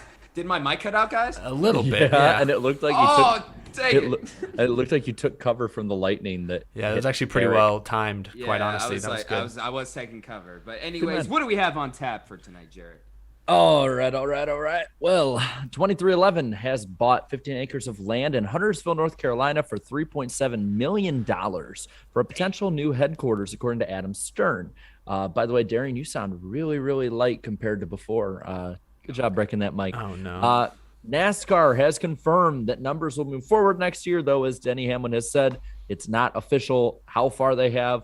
I think it was Chase Briscoe or Dale Jr.? I think it was Dale Jr. like on Reddit was like, yeah, just like move them like 6 inches to the right of where you have it on the door and you're good. It only needs, honestly, even just 2 or 3 inches, I think would have worked. Maybe 6 is better. I definitely may prefer 6, but I could live with like 2 or 3. So close, but not quite. This one was really cool. NASCAR presented the family of Wendell Scott the trophy from the racing one in 1963. That was awesome. That was, and would have been his 100th birthday too. So yeah, it was the next day. That's right. They had that really cool car. You guys saw it parked outside the media center, right in the right in the fan zone. They had a really cool old. I'm not a good enough car guy to remember what year or know what type of car it was, but it was. I think was that the car he won in? Maybe. I imagine. I imagine that's in a museum. I don't somewhere. know. One of his. It's cars, probably not. I imagine that one's in a museum, not getting rained on in the Florida weather. But maybe they did. I have no idea. But it was still pretty cool. Fifth Third Bank has renewed with Roush, so that's pretty cool. Maybe that's the Keselowski effect. Just saying. Mm-hmm. Xfinity and Truck Race Control will be helping the Cup Race Control. Bob Bacchus had reported that. Well, I didn't hear that. That's hilarious. Hey! Credit to them. They understand that they've been messing up. Yeah, so they're making a change. You know something, but I'm just saying it's just funny. That is funny. That's funny that they're doing that, but good. Remember. Tinted windows. I couldn't see it. I couldn't see it. So it's looking pretty dark out here. Take your sunglasses off. I can't see it. Well, my hair is in the. No, Jared. My hair is in the way. It's getting too long now. I can't see a well, thing. I'm not gonna pull that down. I can't hear you, SpongeBob. It's too dark in here. I can't see. My hair's in the way. Oh, yeah. Oh man. Well, that's funny. Something that's not funny because it's actually really, really cool is Tommy Joe Martins and Caesar. I always say his name wrong. Is it Baccarella or Baccarea? I think people just say Baccarella. I don't know if it's Baccarella. Okay. We say it like the most white way to say it, just Baccarella. Baccarella. Hey, Baccarella. We did it at the same time. Well, they have. Yeah, we did. They have partnered. They have partnered to form Alpha Prime Racing for the 2022 Xfinity season. Martins, Barcelona, and Raja Caruth will compete in the car and plan to have Caruth run Xfinity full-time for Rookie of the Year in 2023, according to JSK. I don't mean to joke too much. That's actually really, really cool. Yeah, that's really cool. I can't wait for that because we had Raja on way back in like season 1 or way back in the a few times. I think we had him like twice. He's gonna be running Dover, Martinsville, and was it Richmond? I think are the 3 he's for sure running. So that'll be exciting. Yeah. Well, what was really cool is Darian and I during the Xfinity race in 2020, we like sat for I think like an hour and a half, like just talking in the garage with him and just chilling. Yeah. Like we literally were doing like all 3 of us. I think we're like sitting like next to a stack of tires, just talking the whole damn race. Yeah, it's pretty cool. That was pretty cool. It's good to see guys like that progress in the sport. He'll be full-time in ARCA next year, the main ARCA series next year as well with Rev. So that's big year of development next season. Nice. Jimmy Johnson is oval testing at Texas for an IndyCar, so he'll be developing hopefully in the next year or two. Another young prospect looking good. He shaved. He looks shaved. He had the clean shave again. It's been a while since I've seen him. Yeah, is it just me or is Jimmy Johnson and Dale Jr. like when they shave it proves that they just don't age? They just don't. It looks like it's like millions of dollars will 2002. do for you. It looks like it's 2004 all over again. The Wood Brothers is running a throwback this weekend to Elliott Sadler, I believe. I saw that. There's a few teams running some throwback looks. The Busch car beer from car looks cool. Yeah. I will die on the hill that the throwback weekend should be the Southern 500. Kidding. 8 drivers for the Cup Series are slated to test the next-gen car at Daytona on September 7th and 8th. In packs, you get to see them in packs. Well, hopefully we get to see him. I think it's closed to media, so we'll see whatever they want us to see. We'll see the press release. Saw. Yeah, we'll hear what people saw about it. Yeah. We like what we're seeing. Wow, haven't heard that one before. It's too dark in here. We like what we're seeing when the windows aren't tinted. JTG will be a single car team in 2022, caused in part by the cost of charters, according to Darian. Why don't you say his name? Brad Dottie Racing. I'm glad your mic is still kind of quiet, so they can't hear that to the fullest. Throwback to 2018, but no, Brad Doherty said that. Yeah. Next gen, according to Christopher Bell, said feels slower on the straights, but has similar lap speeds overall. According to Christopher Bell, we'll talk a little bit more about what Bell said a little later. He also spun out in that Bristol test. He said. He did. Yeah. He did.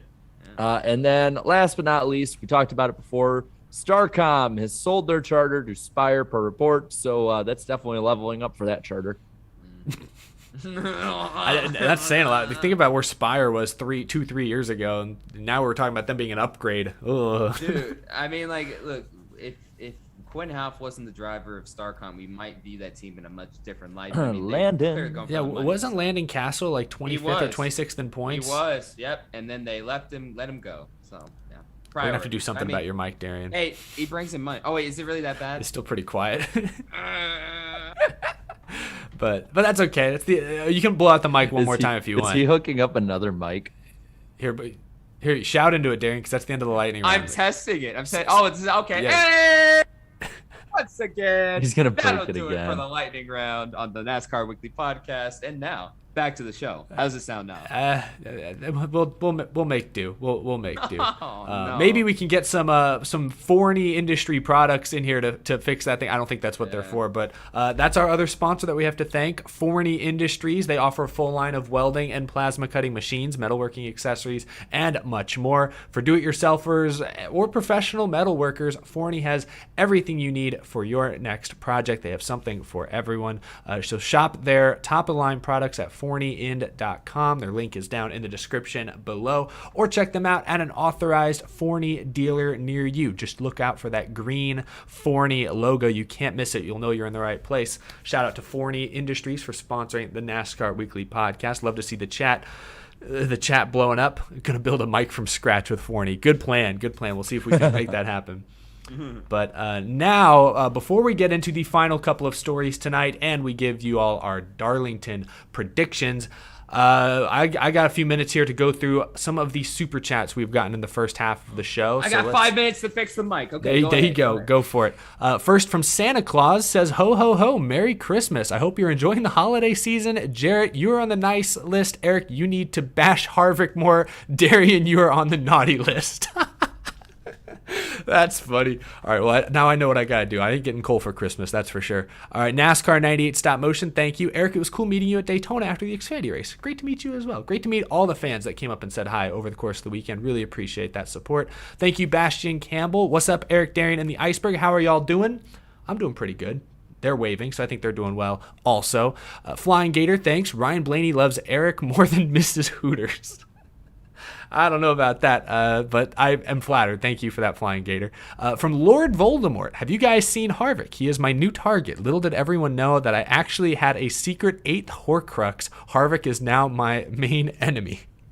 They've expanded beyond the Star Wars lore. They've now invaded the Harry Potter franchise as well. The chat is growing. They are getting more and more inventive. Thank you. Let me get this name right. Jariah Orts, I believe. Thank you for the super chat. What do you think of NASCAR implementing a playoff point for fastest lap and placing in the top 10, similar to F1? I'd be all for it. I kind of missed the fact that the bonus point for leading a lap went away, or leading the most laps. I'd like to see some of those bonus points come back. So I agree. Yeah, I'm all for that. Thank you for the 10, Tyler Tinsley. I thought last Wednesday was crazy. Today I had my first day of college. A tornado was near my house, plus Hurricane Ida, and to end the day, the famous NASCAR Weekly podcast. Well, shoot, hopefully we're the least chaotic thing that happens to you today, Tyler. Hope you're doing well out there and staying safe. But thank you so much for the super chat. From Levi, Denny, what are you doing? Again, we're not going to get into the Denny Hamlin things. We're going to not speculate on that, but thank you for the super chat.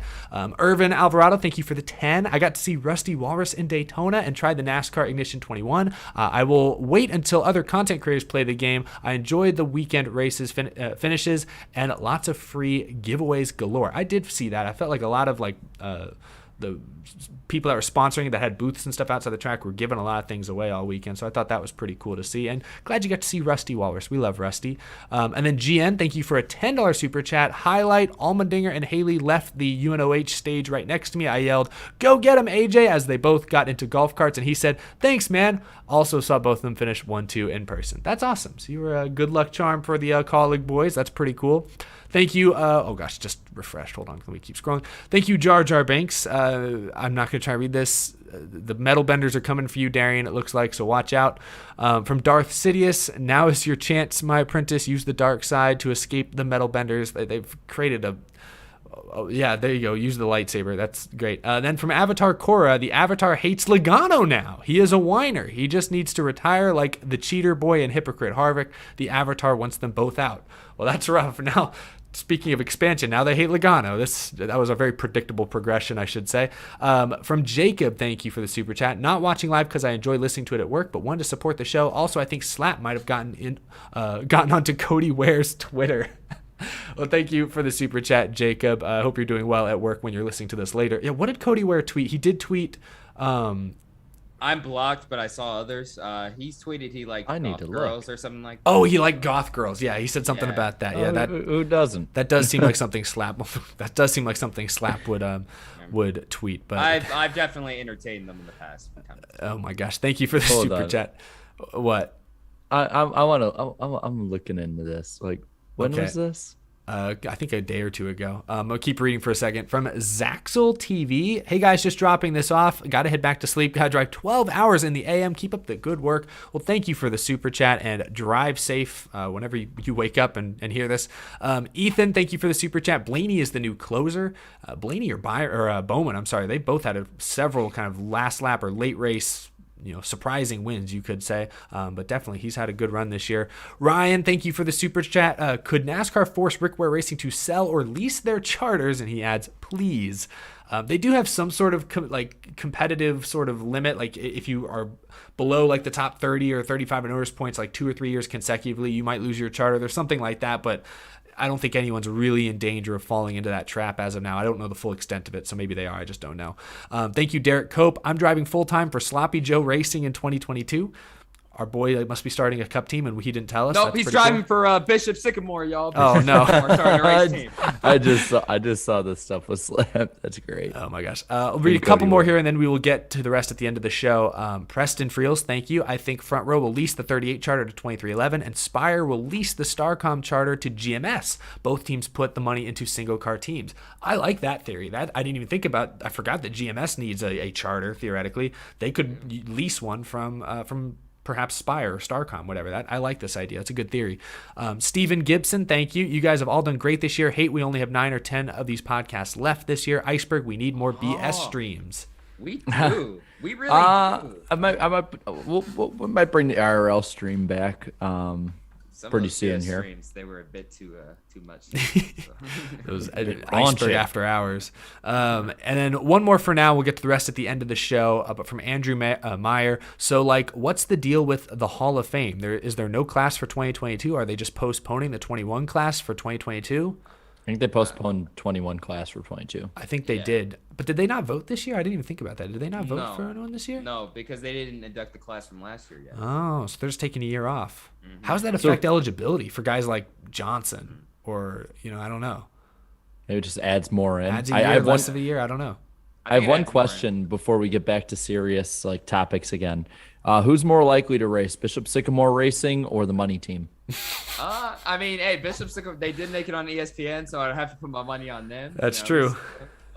On the field, but no, Bishop Sycamore Racing with LW Wright as car owner and Tia Norfleet as the driver.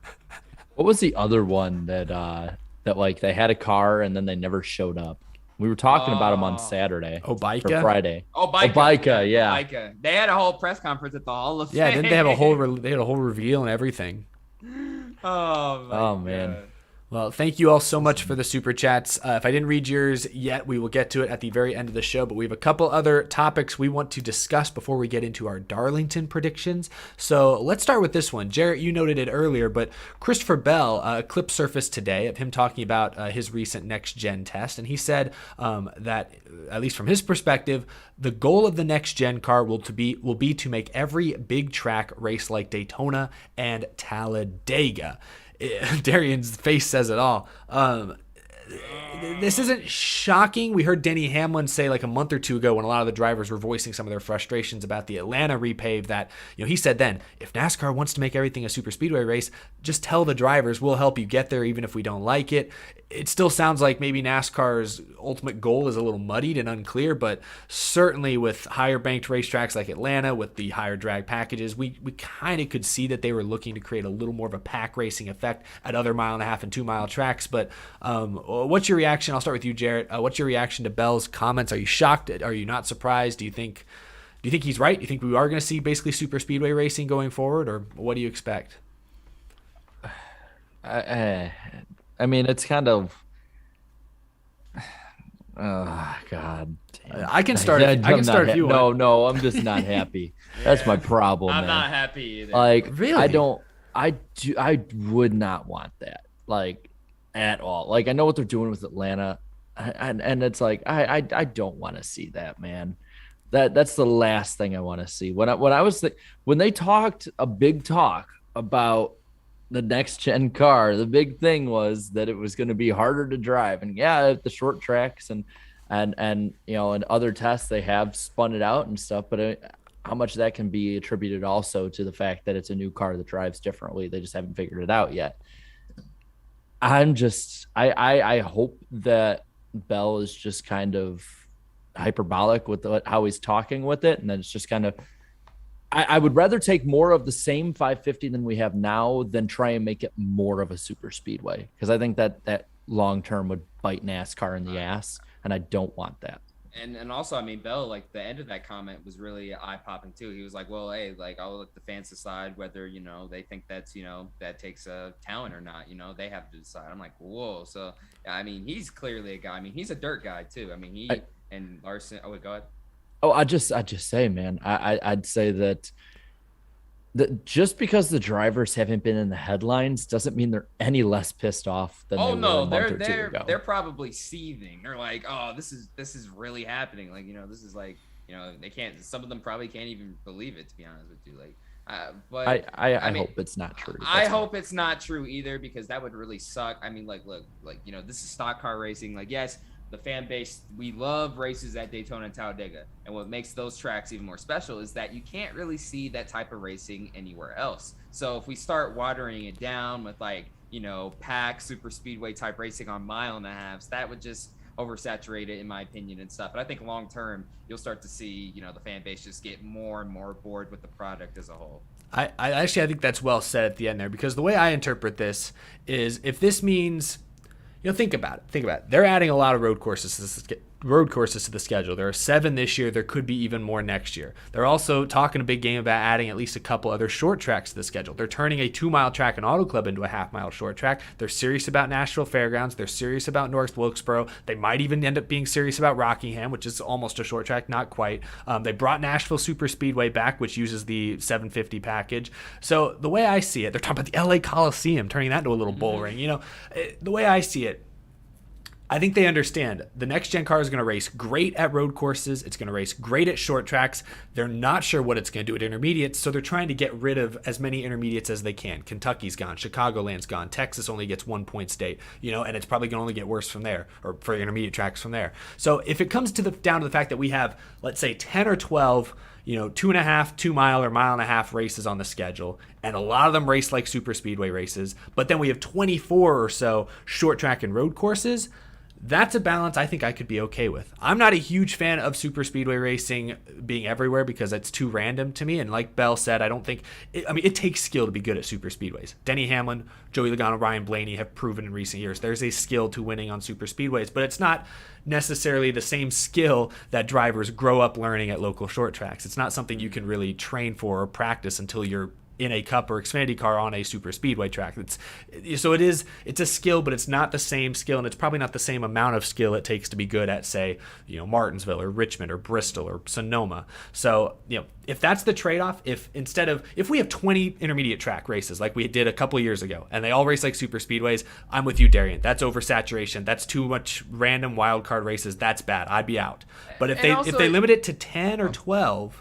And keep in mind, Pocono's not going to race like a super speedway. They can't turn Pocono. Some of the tracks are still the bigger, aren't going to quite work out that way. But if they keep it to 10 or 12 and they add more road courses and short tracks that the next gen car thrives on, that's a ratio I can get behind. Because look at what everyone's saying about Daytona this past weekend. It was great. Everyone loved it. Michigan the week before, we were all a little more like, not so sure. But the average NASCAR fan said that was the best Michigan race they've ever seen. So at the end of the day, if this is what the fans actually want, as long as they don't completely oversaturate the schedule with them, I'm okay with it. Or I'm at least okay with them trying it and seeing what happens. I think a huge problem here, though, is when you look at Daytona and Talladega compared to this, it's intent. The intent when it came that super speedway racing brought up, and a large part was due to safety concerns, and that was the big intent. The intent wasn't, let's just bunch them up the entire time and let them race like this. Now you have tracks like Atlanta, probably like a Michigan, Kansas, hopefully Chicagoland one day, that are not meant to be super speedway tracks. They're not wide enough to have a lot of them are not wide enough to have the same good super speedway racing through at least the corners. A lot of them are not designed with dog legs, for instance, like a Texas or so on to race like that. And you look at the All-Star race, and it was better than a couple other All-Star races in the past, but it was not something that a lot of people were exactly fond of, and that was probably closer to what they actually want. I think what they want is every intermediate race, the Coke 600, Kansas, everything that could fit into that box. They want it to be the 2018 All-Star race, the one that I remember all of us on this show saying, I'm cool with it being a non-points race. Don't bring it out anywhere else. And everybody said that. Everybody said that on this show. I think that's like one of my biggest problems is that I don't think these tracks, I don't think it's going to be the way that they think it's going to go. I think they're going to think, it'll be 2 and 3 wide racing the whole time. They can race like this. And in reality, they might just turn these places into one groove race tracks where they all have to sling it around the high side or something. I don't think, there's some tracks that you can't ruin. I don't think, like Homestead. You can't ruin Homestead. Please don't even think about it. I don't think this is going to go the way they think it's going to go. I think what they're hoping for is that these races will look like Michigan did a couple weeks ago. I think that's the best they can hope for. Where the leader didn't get away, it wasn't 3 wide racing the whole time, but nobody could get away, and there was a good amount of passing and battles second on back. I think that's what they're hoping for. Well, then they need to talk to the TV partners and tell them to focus on more than second or third. True. It also wouldn't surprise me if some of these execs were hoping that it would be legit, like Daytona, Talladega style, pack racing, like nearly identical to. It wouldn't surprise me if some of these execs thought that way too.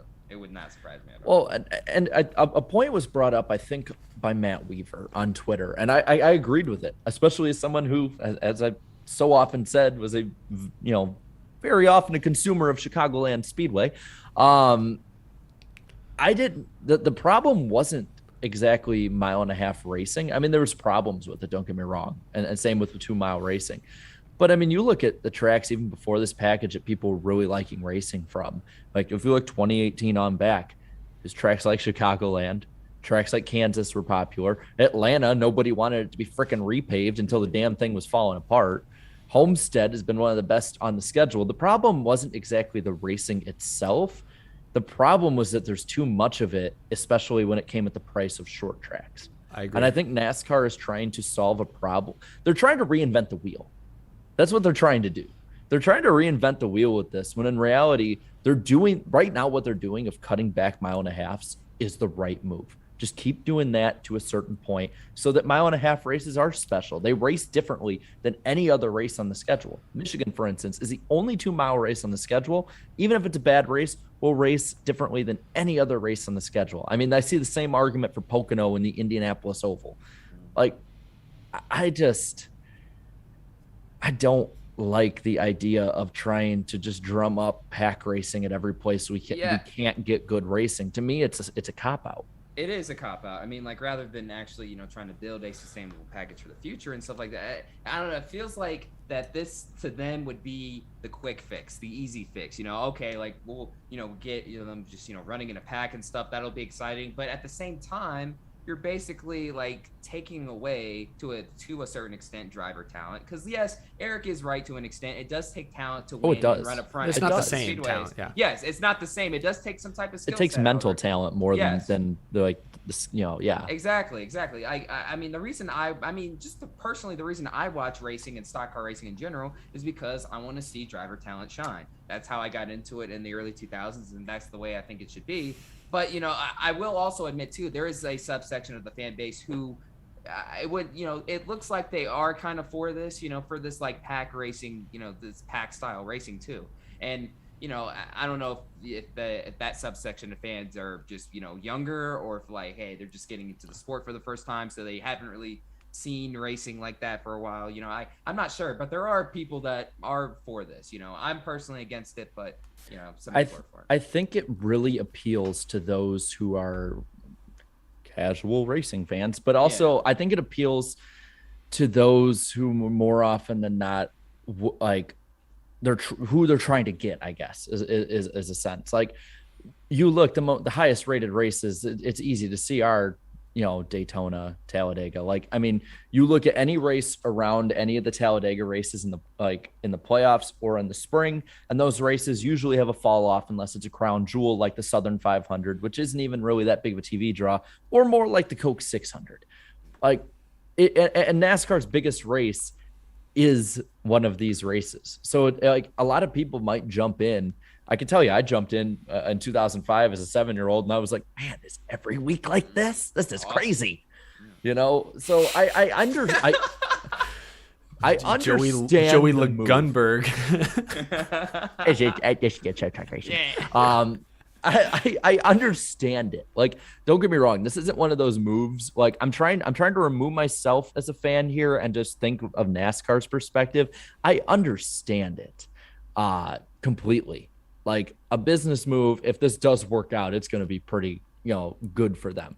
Yeah. The problem is, I just don't think that tracks that, you can't just minimize everything down, from a 2.5 mile super speedway to a 1.5 mile track and expect it to be the same or very close to being the same. Yeah, exactly like you said about the 2018 All-Star race, is they put restrictor plates. That was 420 or 10 horsepower in those cars, and it didn't race like Daytona and Talladega. After one or two laps after the restart, they were mostly single file with trying to draft to make a pass, and at least they were close, but it wasn't like there was a pack of 3 wide cars going through the turn, so it didn't look the same. That's why I'm saying I think the best they can hope for is something like Michigan last weekend, but that, to your point, Jarrett, will be tough to replicate at Texas, at Las Vegas, at Charlotte, at 1.5 mile tracks. Michigan's a wide 2-miler. They could kind of make it happen, but it's not going to be easy to replicate, even if they try to increase banking like they are at Atlanta. So to point to what Christopher Bell's saying there, that might be NASCAR's goal. I don't think they're going to actually get there. I think we're going to end up with the next gen car looking at something that races a lot like their current 550 package, which for about 5 or 10 laps kind of races like Daytona and Talladega. I think that's what we're going to see with the next gen.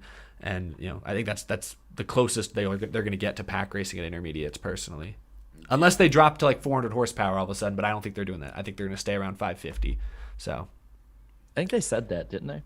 I think they've said it'll be they around did. 550, maybe more I for the think short they did. tracks. I don't know. I believe they did. Well, on that note, I guess we can move on to our final topic before we get to predictions. Noah Gragson has a ride for next season. Yeah. So rest easy, Gragson fans. He will return. Thank you to Johnny Morris, like he always thinks and all that stuff. He always thinks of him all the time. He will race for Junior Motorsports again next season. He'll be back in the 9 for another year. So now JRM has confirmed Josh Berry, Sam Mayer, and Noah Gragson will return to the team, or will race for the team full-time next year. A lot of people expect Allgaier to return because he's a veteran. He brings some funding. He's a championship contender. Yeah. Michael Annette's still a little iffy. I think maybe because of his injury situation. Is he going to be healthy enough to race full time next year? That's a question that remains. But Dale Jr. has said they're willing to run 5 full-time cars.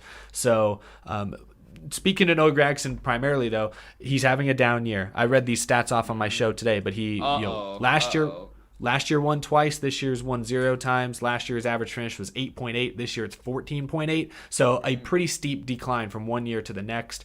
I, though, am happy to see him return because I want to see if he can demonstrate the mental toughness it takes to succeed in NASCAR. He's 23. He'll be 24 in the middle of next season. This is his last real shot. If he bounces back, if he shows great resilience and thrives in the face of adversity and wins a few races next year, maybe contends for a title, then boom, there you go. We might have a resurgence and maybe he turns into a real Cup prospect again. But what do you guys think of Gragson returning? Do you think he's deserving of that seat? Well, I see a very happy Rusty Walrus. He's got that pen emoji, yeah. Yeah, Rusty's extremely happy about this one. What do you think, Darian? I mean, like to Eric's point, I mean, he has fallen off. I mean, stats don't lie. I mean, he is going to make the playoffs, obviously, but I mean, just all the hype he had and momentum he had last year. I mean, wins Daytona and then, bumps his teammate out of the win at Bristol in June of 2020, gets into the fight with Burton and stuff. And while at the same time running the best he had ever been up to that point in the Xfinity Series. But now all of a sudden this year, there's been a bit of a fall off, unfortunately. And it's just, I don't know how to explain. I mean, like, possibly, I mean, there's just, so much talent out there nowadays too, but also, he has disappointed. I did expect him to be a tad bit better. I'd say if you asked me at this point of the season if he'd have a couple wins or not at the beginning of the year, I'd probably say I think he'll get like maybe 1 or 2 wins like somewhere. But to have 0, that's very surprising. He should have won that race at Homestead, obviously, but outside of Miami, he has not really stood out anywhere else this season. Yeah, so next year will be definitely a telling tale on whether he has the mental toughness and fortitude to really step up and improve next year too. I'd say honestly for Gragson next year, it's like it's kind of based on like based on his personality and based on some of the hype he draws up, and he's very polarizing, and but right now just the performance on track does not match with all of that stuff. So next year it's really gonna be like the last straw. Like, hey, you better step it up here, or it's like I don't know what the future holds for him. Jonathan says in the chat he ain't winning anytime soon, especially with Ty Gibbs and Mayer joining next year. That's what I'm saying. Sam Mayer. I mean, if you ask me right now, I mean, at the moment, I mean, Sam Mayer does look pretty promising right now. But I mean, it's still very early. Only time will tell. So Gragson not only has to compete with the other young prospects, but also some, young prospects on his own team as well. So it's going to be very challenging next year. So we'll see what happens. Yeah, by the way, thank you to Cantera in the chat. Thank you for liking my shirt. But I got to say, for Gragson, I think I kind of agree, and I'll even go a little bit further here. He's getting this second chance, I think, because of how he performed last year. He needs to get back to that, obviously. But I'll go as far to say that unless he has a Cup ride lined up, it is championship or bust for Noah Gragson next year. Yeah, championship 4 at the very least. Yeah, I think championship or bust. Yeah. I think team owners will look at it and say he made the championship 4, one race, winner take all. They'll let that slide. Yeah, I'll go with championship 4. I don't know, because wasn't he up there running for the win last year at Phoenix? He was he was in the top 5 with the championship 4. Yeah. And whether that was strategy or not, I mean, he was up there. He was one of like those, I believe, like 10 cars on the lead lap. I think it's championship or bust for him. He really doesn't have any excuses. He's been given that, I don't even know if you call it a second chance, but he's been given a chance that a lot of drivers aren't given with JRM. He has some of the best equipment out there. He will have some of the best teammates out there to lean on still. I see no excuse for him not to have that as the goal. It's just a matter of him delivering. I mean, like I'd say also, I mean, and also to be fair, he's not the only guy who's fallen off a bit. I mean, even though Harrison Burton has been announced to go on to Cup next year, I mean, he has 0 wins as well too. So it's like he's not the only young prospect to kind of fall off to an extent. But still, I mean, Gregson, like I'd say Burton has had a much more solid year than Gregson has, of course, this year. Despite that, however, and Burton has a sponsor to go with him everywhere. Exactly. That's what I'm saying. That also helps too. So. Hey, Gregson, at least to me, championship 4 or bust next year based on, the height, personality surrounding him and also the equipment he's running in. So we'll see. We will see. That is the name of the game. Noah Gragson returns to Xfinity for one more season at the very least. Now, folks, it is time for us to talk Darlington. We're not going to get too deep into playoff predictions. We've all been releasing our own individual videos this week. We're going to get them wrong anyway. Well, there's that. I got a video coming out tomorrow. I know, Jarrett, you did like a preview video. You have a predictions video coming out later, right? Or is it? Yeah, that should like I actually made my entire bracket already, so that should come out probably. Mine. Maybe I'll do a Sunday morning one. Maybe I'll just be a little off from what I normally do. Yeah, I know Danny B's posted his playoff predictions as well. So we've gotten into our playoff predictions on our own time. So tonight we are going to focus primarily on Darlington. So let's get you guys the information for all of the racing this weekend. I will be there for all 3 races. Can't wait for that. To begin things off, let's see. The Cup race will be – is the Cup race on NBCSN? Really? I thought it was on NBC. Dang. Wow. Cup race is on NBCSN. It's tough, man. They really don't treat the Southern 500 like the crown jewel it deserves to be. Oh, wait, hold on. Did you say it's on NBCSN? Yes. Oh, I thought you said NBC. Never mind. No, it's on NBCSN and MRN. It starts Sunday, September 5th at 6 p.m. Eastern Time, a very late Sunday start. The truck race is earlier in the day, Sunday, on FS1 and MRN. It starts at 1:30 p.m. Eastern Time, so a pretty thrilling doubleheader. Fans who are there on Sunday will get 2 races for the price of 1. I believe that's how they're selling it, so that's pretty cool. And the Xfinity race is Saturday, has the whole day to itself. It's also on NBCSN and MRN. It begins Saturday at 3:30 p.m. Eastern Time. The weather looks pretty good. Saturday is 86 degrees is the high, partly sunny, 5% chance of rain. Sunday for the Cup and Truck race, 89 degrees is the high, pleasant with clouds and sun and a 20% chance of rain. So hopefully stays dry. Sounds pretty good. One thing drivers have been talking about is that they repaved turn 2, or kind of the area between turns 1 and 2. That's going to be a little mini fast strip, it looks like. Yeah, really not sure how cars and trucks are going to react to that one, but definitely worth mentioning as well. And then that's it. So before we get into Darian, do you have the betting odds pulled up? Yes, and I actually have them prepared. All right. This time. I was going to read the other thing before that, but no, go for it. You're ready. I did something right. Yes. So these are the betting odds for the 2021 Cookout Southern 500. So Kyle Larson, good name, is the odds on favorite entering this weekend at plus 300 odds. MTJ plus 500. Kyle Busch plus 600. Denny Hamlin plus 700. And rounding out the top 5 is Chase Elliott at plus 850. And I'll just list off a couple of dark horse ones here. Austin Dillon coming into the weekend at 5,000. Remember, he finished runner-up in this race a year ago. He did. So, hey, those are some pretty good numbers. And let's see, who's another one? Ryan Newman. I mean, Ryan Newman typically runs pretty decent here. I've seen him run in the top 10 plenty of times. He comes into this weekend at plus 20,000 odds. Ooh. I mean, Ryan Newman is consistent here, so that's another potential one to play, bet to place as well. So, and we'll see. Sweet deal. Well, as far as our points go in our little season-long battle with the chat with our guests, do we have a guest pick tonight?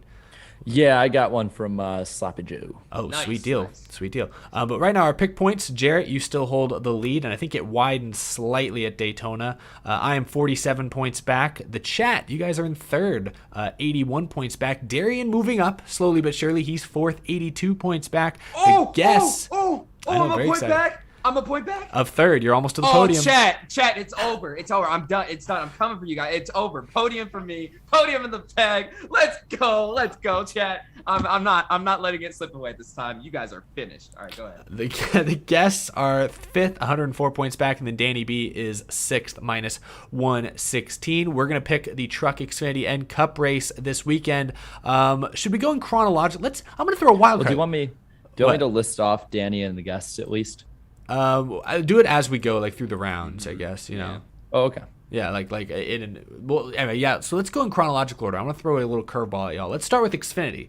I don't know, that's not much of a curveball, but let's start with Xfinity because they race first. They race Saturday afternoon. Who wants to go first with their Xfinity pick? I'm just gonna make this easy. Is Ty Gibbs racing? He's not. I do not believe Oh, what? He's not in the race. Okay, all right, never mind. Someone else go first. Well, how about while you're thinking, I'll read off Danny and the Go guests. ahead. Go ahead. Danny has the guy driving the 54, Denny Hamlin. Oh, yep. Oh. And the guest has Noah Gragson. Oh, that's a ballsy pick. Hey, I'm gonna go with Denny Hamlin. He's won here plenty of times at Xfinity. Denny all the way. Yeah, I honestly have to go with Denny as well. I was hoping y'all didn't do your research and would be like, oh, I guess Cindric, and then you would be like, Hamlin's in the 54. No, can't do that. I'm either going to really, really regret this pick or really, really cash in. I'm going to go on the guy who's probably been the most consistent regular here. Brandon Jones. In the past 3 years or 2. No, 3. I don't know. I don't remember how damn long. All I know is he's been consistent from my research, led a lot of laps. I'm going Noah Gragson. Oh, yeah, that's it. He ran very well here in the It spring. fits his driving style, but all right, I like it. He's got a big enough lead. He can take whatever risk he wants. So That's true. I'm happy he's doing this. He gives me a chance to catch up, hopefully. Let's take a look at the chat. Chat's leaning Hamlin, although I can't tell if they're picking him or if they're just still talking about him as they have been doing all night. I think they're picking Hamlin. Also a lot for Gregson. You've swayed a few for Gregson. So a couple for Allmendinger, I see. My chat's always behind you guys. I'm taking on the chat too, so I really need to stay focused here. So you don't want so we try to see if they. I feel like they're going Hamlin, but it looks like they're going Hamlin. I'm looking for somebody else. Yeah, I just saw 5-6 Hamlins in a row. I think we got to give him Denny Hamlin. Give him Denny. Yeah. One of them said Hamster. I assume that's Denny Hamlin. Someone said Ham Boy. That's probably Denny Hamlin. I don't think that could be anybody else. Tommy Joe Martin's got a vote. Yeah. Nice. It's Hamlin. Yeah, we'll give it to Denny. Really? Everyone but me and the guests are everyone's picking Hamlin but us. Jeez. And y'all are going with Gregson, so definitely it really is gonna be like I'm either gonna cash out or absolutely hate my life. Yeah, we'll see what happens. Well, let's keep going in chronological order. The Truck Series are running their second playoff race of the season Sunday afternoon. Go ahead and start with Danny and the guest pick, Jared. Who did they take? Creed. Both pick Sheldon Creed, so they're riding high after his win at Gateway. They pick Sheldon Creed. All right, I'm gonna go maybe a little outside the box. Probably not. This guy struggled surprisingly at Gateway, but I think he's the most talented full-time driver, honestly, in the series at this point. I think Darlington will play to his strengths. I go John Hunter Nemechek. I think he bounces back. I'm going with Sheldon Creed here. His track record at Darlington speaks for itself. He won here earlier in the season at that freaking chaotic, that big one that included freaking the whole field basically. He still pulled off the victory. So, and he's run pretty good here in the past. So, Sheldon Creed, I'll take. Well, I'm not picking Creed, but I will say that Eric, you won't be gaining any points on me early in Sunday. At least I'm picking John Hunter Nemechek as well. All right, sweet deal. So again, split between Creed and John Hunter, and the chat looks kind of the same way. Although there's definitely looks like a bias towards Nemechek. Whoa, it's a split. Hey, there's Nemechek and Creed. Those are the most. Now I see a few Creeds. My chat's always a few seconds behind you guys. Yeah, I see some Creeds now. I'm seeing a lot of Nemetruck. I like that one. What are his plans for next year? Has he announced yet, John Hunter Nemechek? Will he be in the trucks? I don't think he's confirmed. I guess we all assume he'll be in trucks again, but who knows? Oh man, it's pretty split between those two. We got a Norm Benning. Yeah. Somebody picked Deegan to win. I think it's John Hunter Nemechek. I just saw 3 in a row for him. Yeah, it's John Hunter Nemechek. Alrighty. It's kind of telling. The top 3 in points, I'll pick John Hunter Nemechek. Just saying, Darian. Rough. I'm just messing with you. He's like, oh, maybe I should. I might have messed up. We'll see if it pays off. All right. So now we move on to the Cup race. Sunday, late afternoon, early evening. Sunday. Let's begin with who's going to suck. What did Danny say? Danny's the only one that gave me a suck or dark horse pick out of the two. Okay. So he picked Bubba Wallace. To suck. Okay. I'm gonna go with a playoff driver. I feel like I want to keep my picks within the top 16 playoff drivers. I'm gonna go Eric Almirola. He's been pretty solid at the 750 horsepower tracks this year, but he was great at New Hampshire. That's a flat track. Darlington is high banked. I just don't see it translating, and he has the worst average finish all season of the playoff drivers. I think he'll run like 15th. Yeah, I was gonna say Eric Almirola, like you said, worst average finish out of all the playoff drivers. And I mean, the last time we came to Darlington too, it was like during he wrecked on lap 7. Yeah. So it was like really bad. And then I felt so bad for him in his post race. And he's like, "Yeah, we're just having bad you wrecked yourself." yeah. You had no choice but to feel sorry for him. Didn't he get? Actually, he might have gotten wrecked. I think if I remember correctly, didn't he get like kind of pinched a little bit? Yeah, I think he got pinned into the wall. Maybe. Yeah, it wasn't all his fault, but definitely rough on lap 7. Eric Almirola, yeah, you made it here by wind of a miracle. So Almirola. I'm gonna pick the same guy in the playoffs that sucked here last year, Brian Blaney. My massive ego will not be there to push him across the line in first or second this week, and so unfortunately he will regress back to the Darlington mean. But if I do go last minute, he will win. But I'm not gonna go last minute. Hey, just tell your dad to pick Blaney, and he'll definitely go win. He'll finish first, second, third, fourth, or seventh. He'll finish in all of them somehow. Oh, how did he do it? How did he do that? Chat is kind of all over the place. I see Custer, Stenhouse, Giggles. The Giggles. They are all over the place. It's just short track racing. Yeah, chat. Just give them everyone. They think everyone's gonna suck. Chat's real pessimistic. Well, while they're doing that, speaking of Logano, funny story from this weekend. I got to talk to Chad Ochocinco and Brandon Marshall outside the track, and I asked them like who they were gonna have on, if they'd have Logano on, and they said they're gonna have Logano on, and they already planned it. And so then I went in the infield in the media bullpen, and I asked Joey Logano about it, and he had absolutely no clue. So no clue what's happening there, but hopefully it happens. So that was funny. Yeah, that was interesting. The chat, I saw a couple for Stenhouse. I think I might give it to Almirola. I feel like that one got the biggest reaction when we all talked about it. They were all like, "Oh, Almirola, no, gosh, he wrecked that," But I've seen a couple Byrons as well, which are kind of surprising to me. I see a few Michael McDowell's. Yeah, also McDowell. I think the plurality has it as Almirola though for right now. Yeah, I could just nobody's gonna pick Almirola to win, so it's okay if he's their suck pick. Well, except IDK. He's not. He's the best driver ever, bro. Bro, he's the best driver ever. He's not here though. So, all right, we can move on to the dark horse pick, the underdog. Who did Danny take? I want to know. Take a shot. Bowman? Yep. He's not. He's won 3 races. He's not an underdog. Just let him have his thing. Like he's a charity case now. Oh, just let him. Just let him. It sounded so condescending. just let him have his thing. Let him do his thing. We just let Danny do what Danny wants to do. We just we humor him. Goodness. Jesus Christ. Right, well, Bowman, okay. Love you, Danny. That's fair. Hope you're doing well, man. Yeah, love you always. I'm just not surprised anymore. I'm going with as someone in the chat says, I'm going with short man Reddick. Yeah, I gotta go with Reddick too. That's my underdog. I mean, look, he had the sophomore slump beginning of the season, but he's in the big dance now. And I think he can make it. I think he can advance out of this first round. We'll see what happens, but yeah, Reddick for sure, especially at a track like this.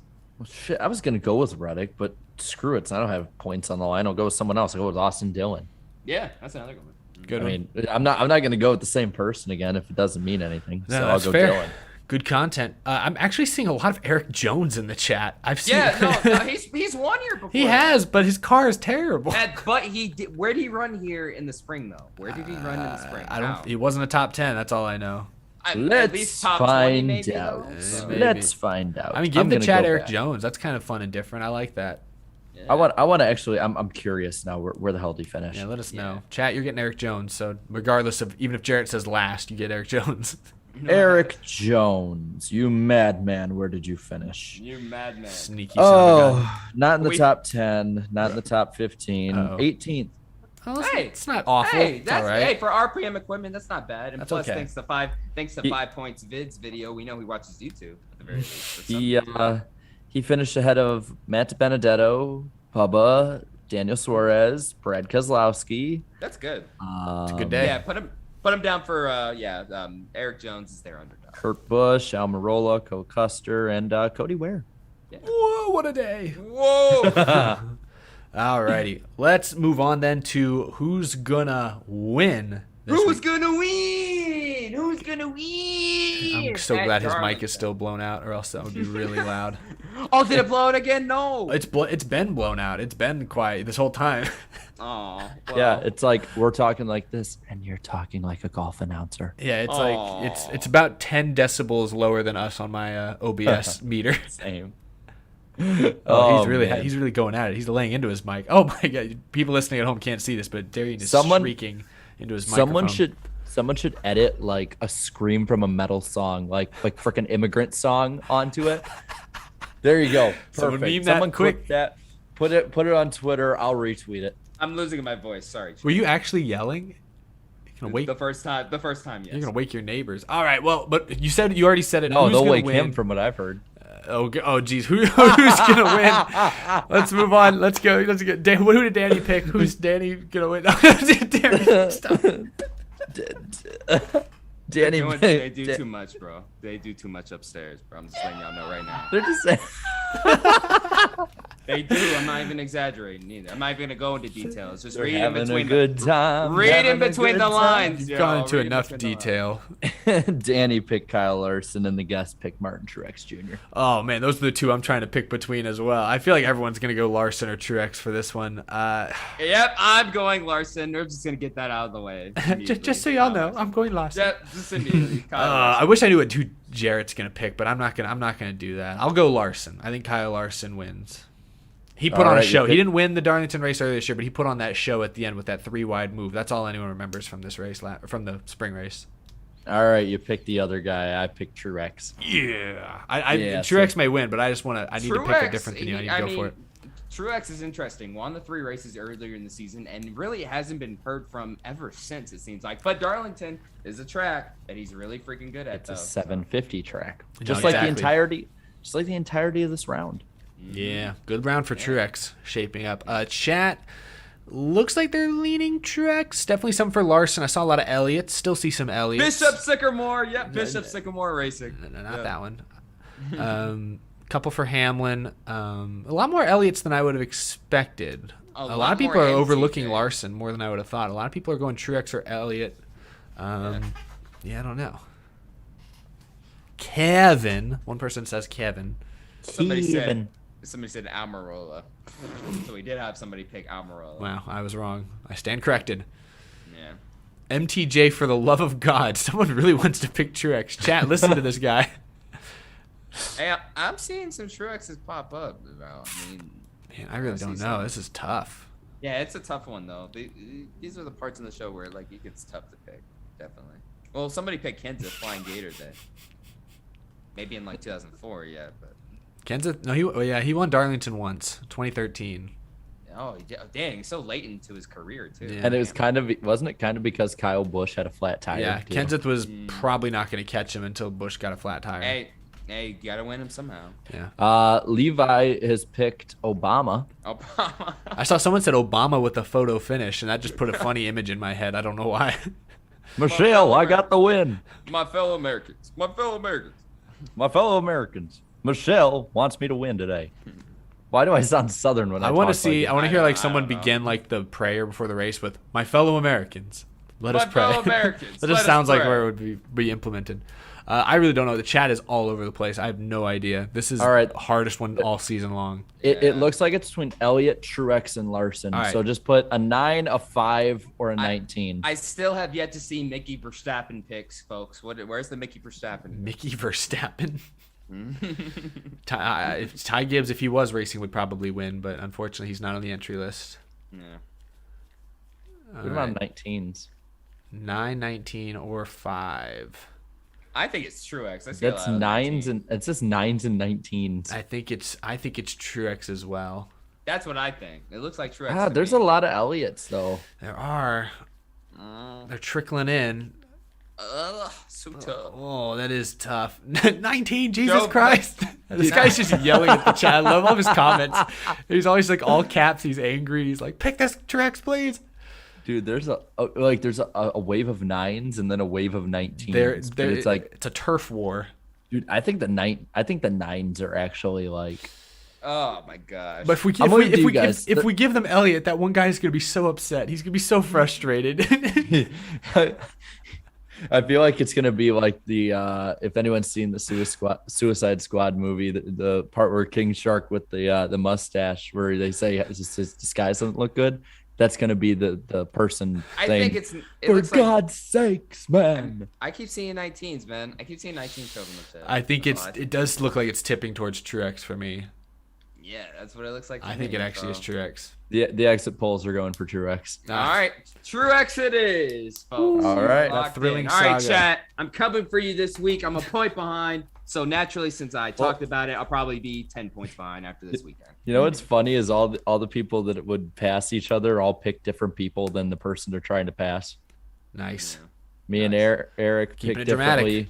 Gotta get some movement. Chat and Darian picked differently. Guests and Danny picked differently. I just want a podium to say I had a good season. That's all I want. Well, you're closer to Eric than Eric is to me. Hey, I can get pizza. Let's go, Eric. Have to you're remind him slacking. that. You're lacking, Eric. You're slacking. Not I this just week. want to hear him talking trash the entire time, like he did for the Rams in 2018. That was to be fair, the Rams, they made the playoffs the second time ever in my lifetime, and I had no clue what to do. I was just like, oh, you're winning. This is exciting. So the rest of us suffered for it until Dylan finally got you back. Yeah, everybody basically just wanted me to lose, and then all of a sudden Dylan's like, yeah, I got you, bro. You got me. Well, we've made it through our picks. Thank you, everyone in the chat, for playing along. Final bit of the show. We got to catch up on the last handful of super chats. Thank you all so much for tuning in tonight and sticking it out with us. We've had over 600 people watching. Really appreciate the large turnout for the post-Daytona stream. Thank you, Ethan Nelson, for the super chat earlier. Team Penske is the best super speedway team in Cup. I think that's probably true. I'd give him that. Groovy Goose, good to see you. If Jimmy is Jim-A, is Kimi Räikkönen Kim-A? We'll have to ask Michael Mertz, get the official word. I saw him in the chat earlier. He needs to confirm that for us. Thank you for the super chat. Kevin, did you see what Denny's wife tweeted? Not technically his wife, but yes, but we haven't really been talking about that. We're not speculating on the Hamlin drama. Speculate. That's personal issues are for personal time. Yeah, we're not going to speculate. Yeah. Then from Preston Friels again, with the numbers moving forward, what is going to happen to the throwback weekend? Because now you can't have a car that is accurate to the original car. Maybe they'll make an exception. Well, there's that, and there are a lot of old school cars with the numbers forward. I'm sure that they could get creative. I think that it's not entirely that way. Dislocation. I'm not going to say that. Darian's going to make fun of the way I say it. I alreawready know it. But people with wild ass haircuts are weird, bruh. I don't know. I just randomly thought of that. Also, Quesarito went away again. Rip. Wait, hold on. Say the first line again for me again. He said people with yee ass haircuts are weird. Yeah, all right. I didn't want to say it because everyone in the chat's going to make fun of me.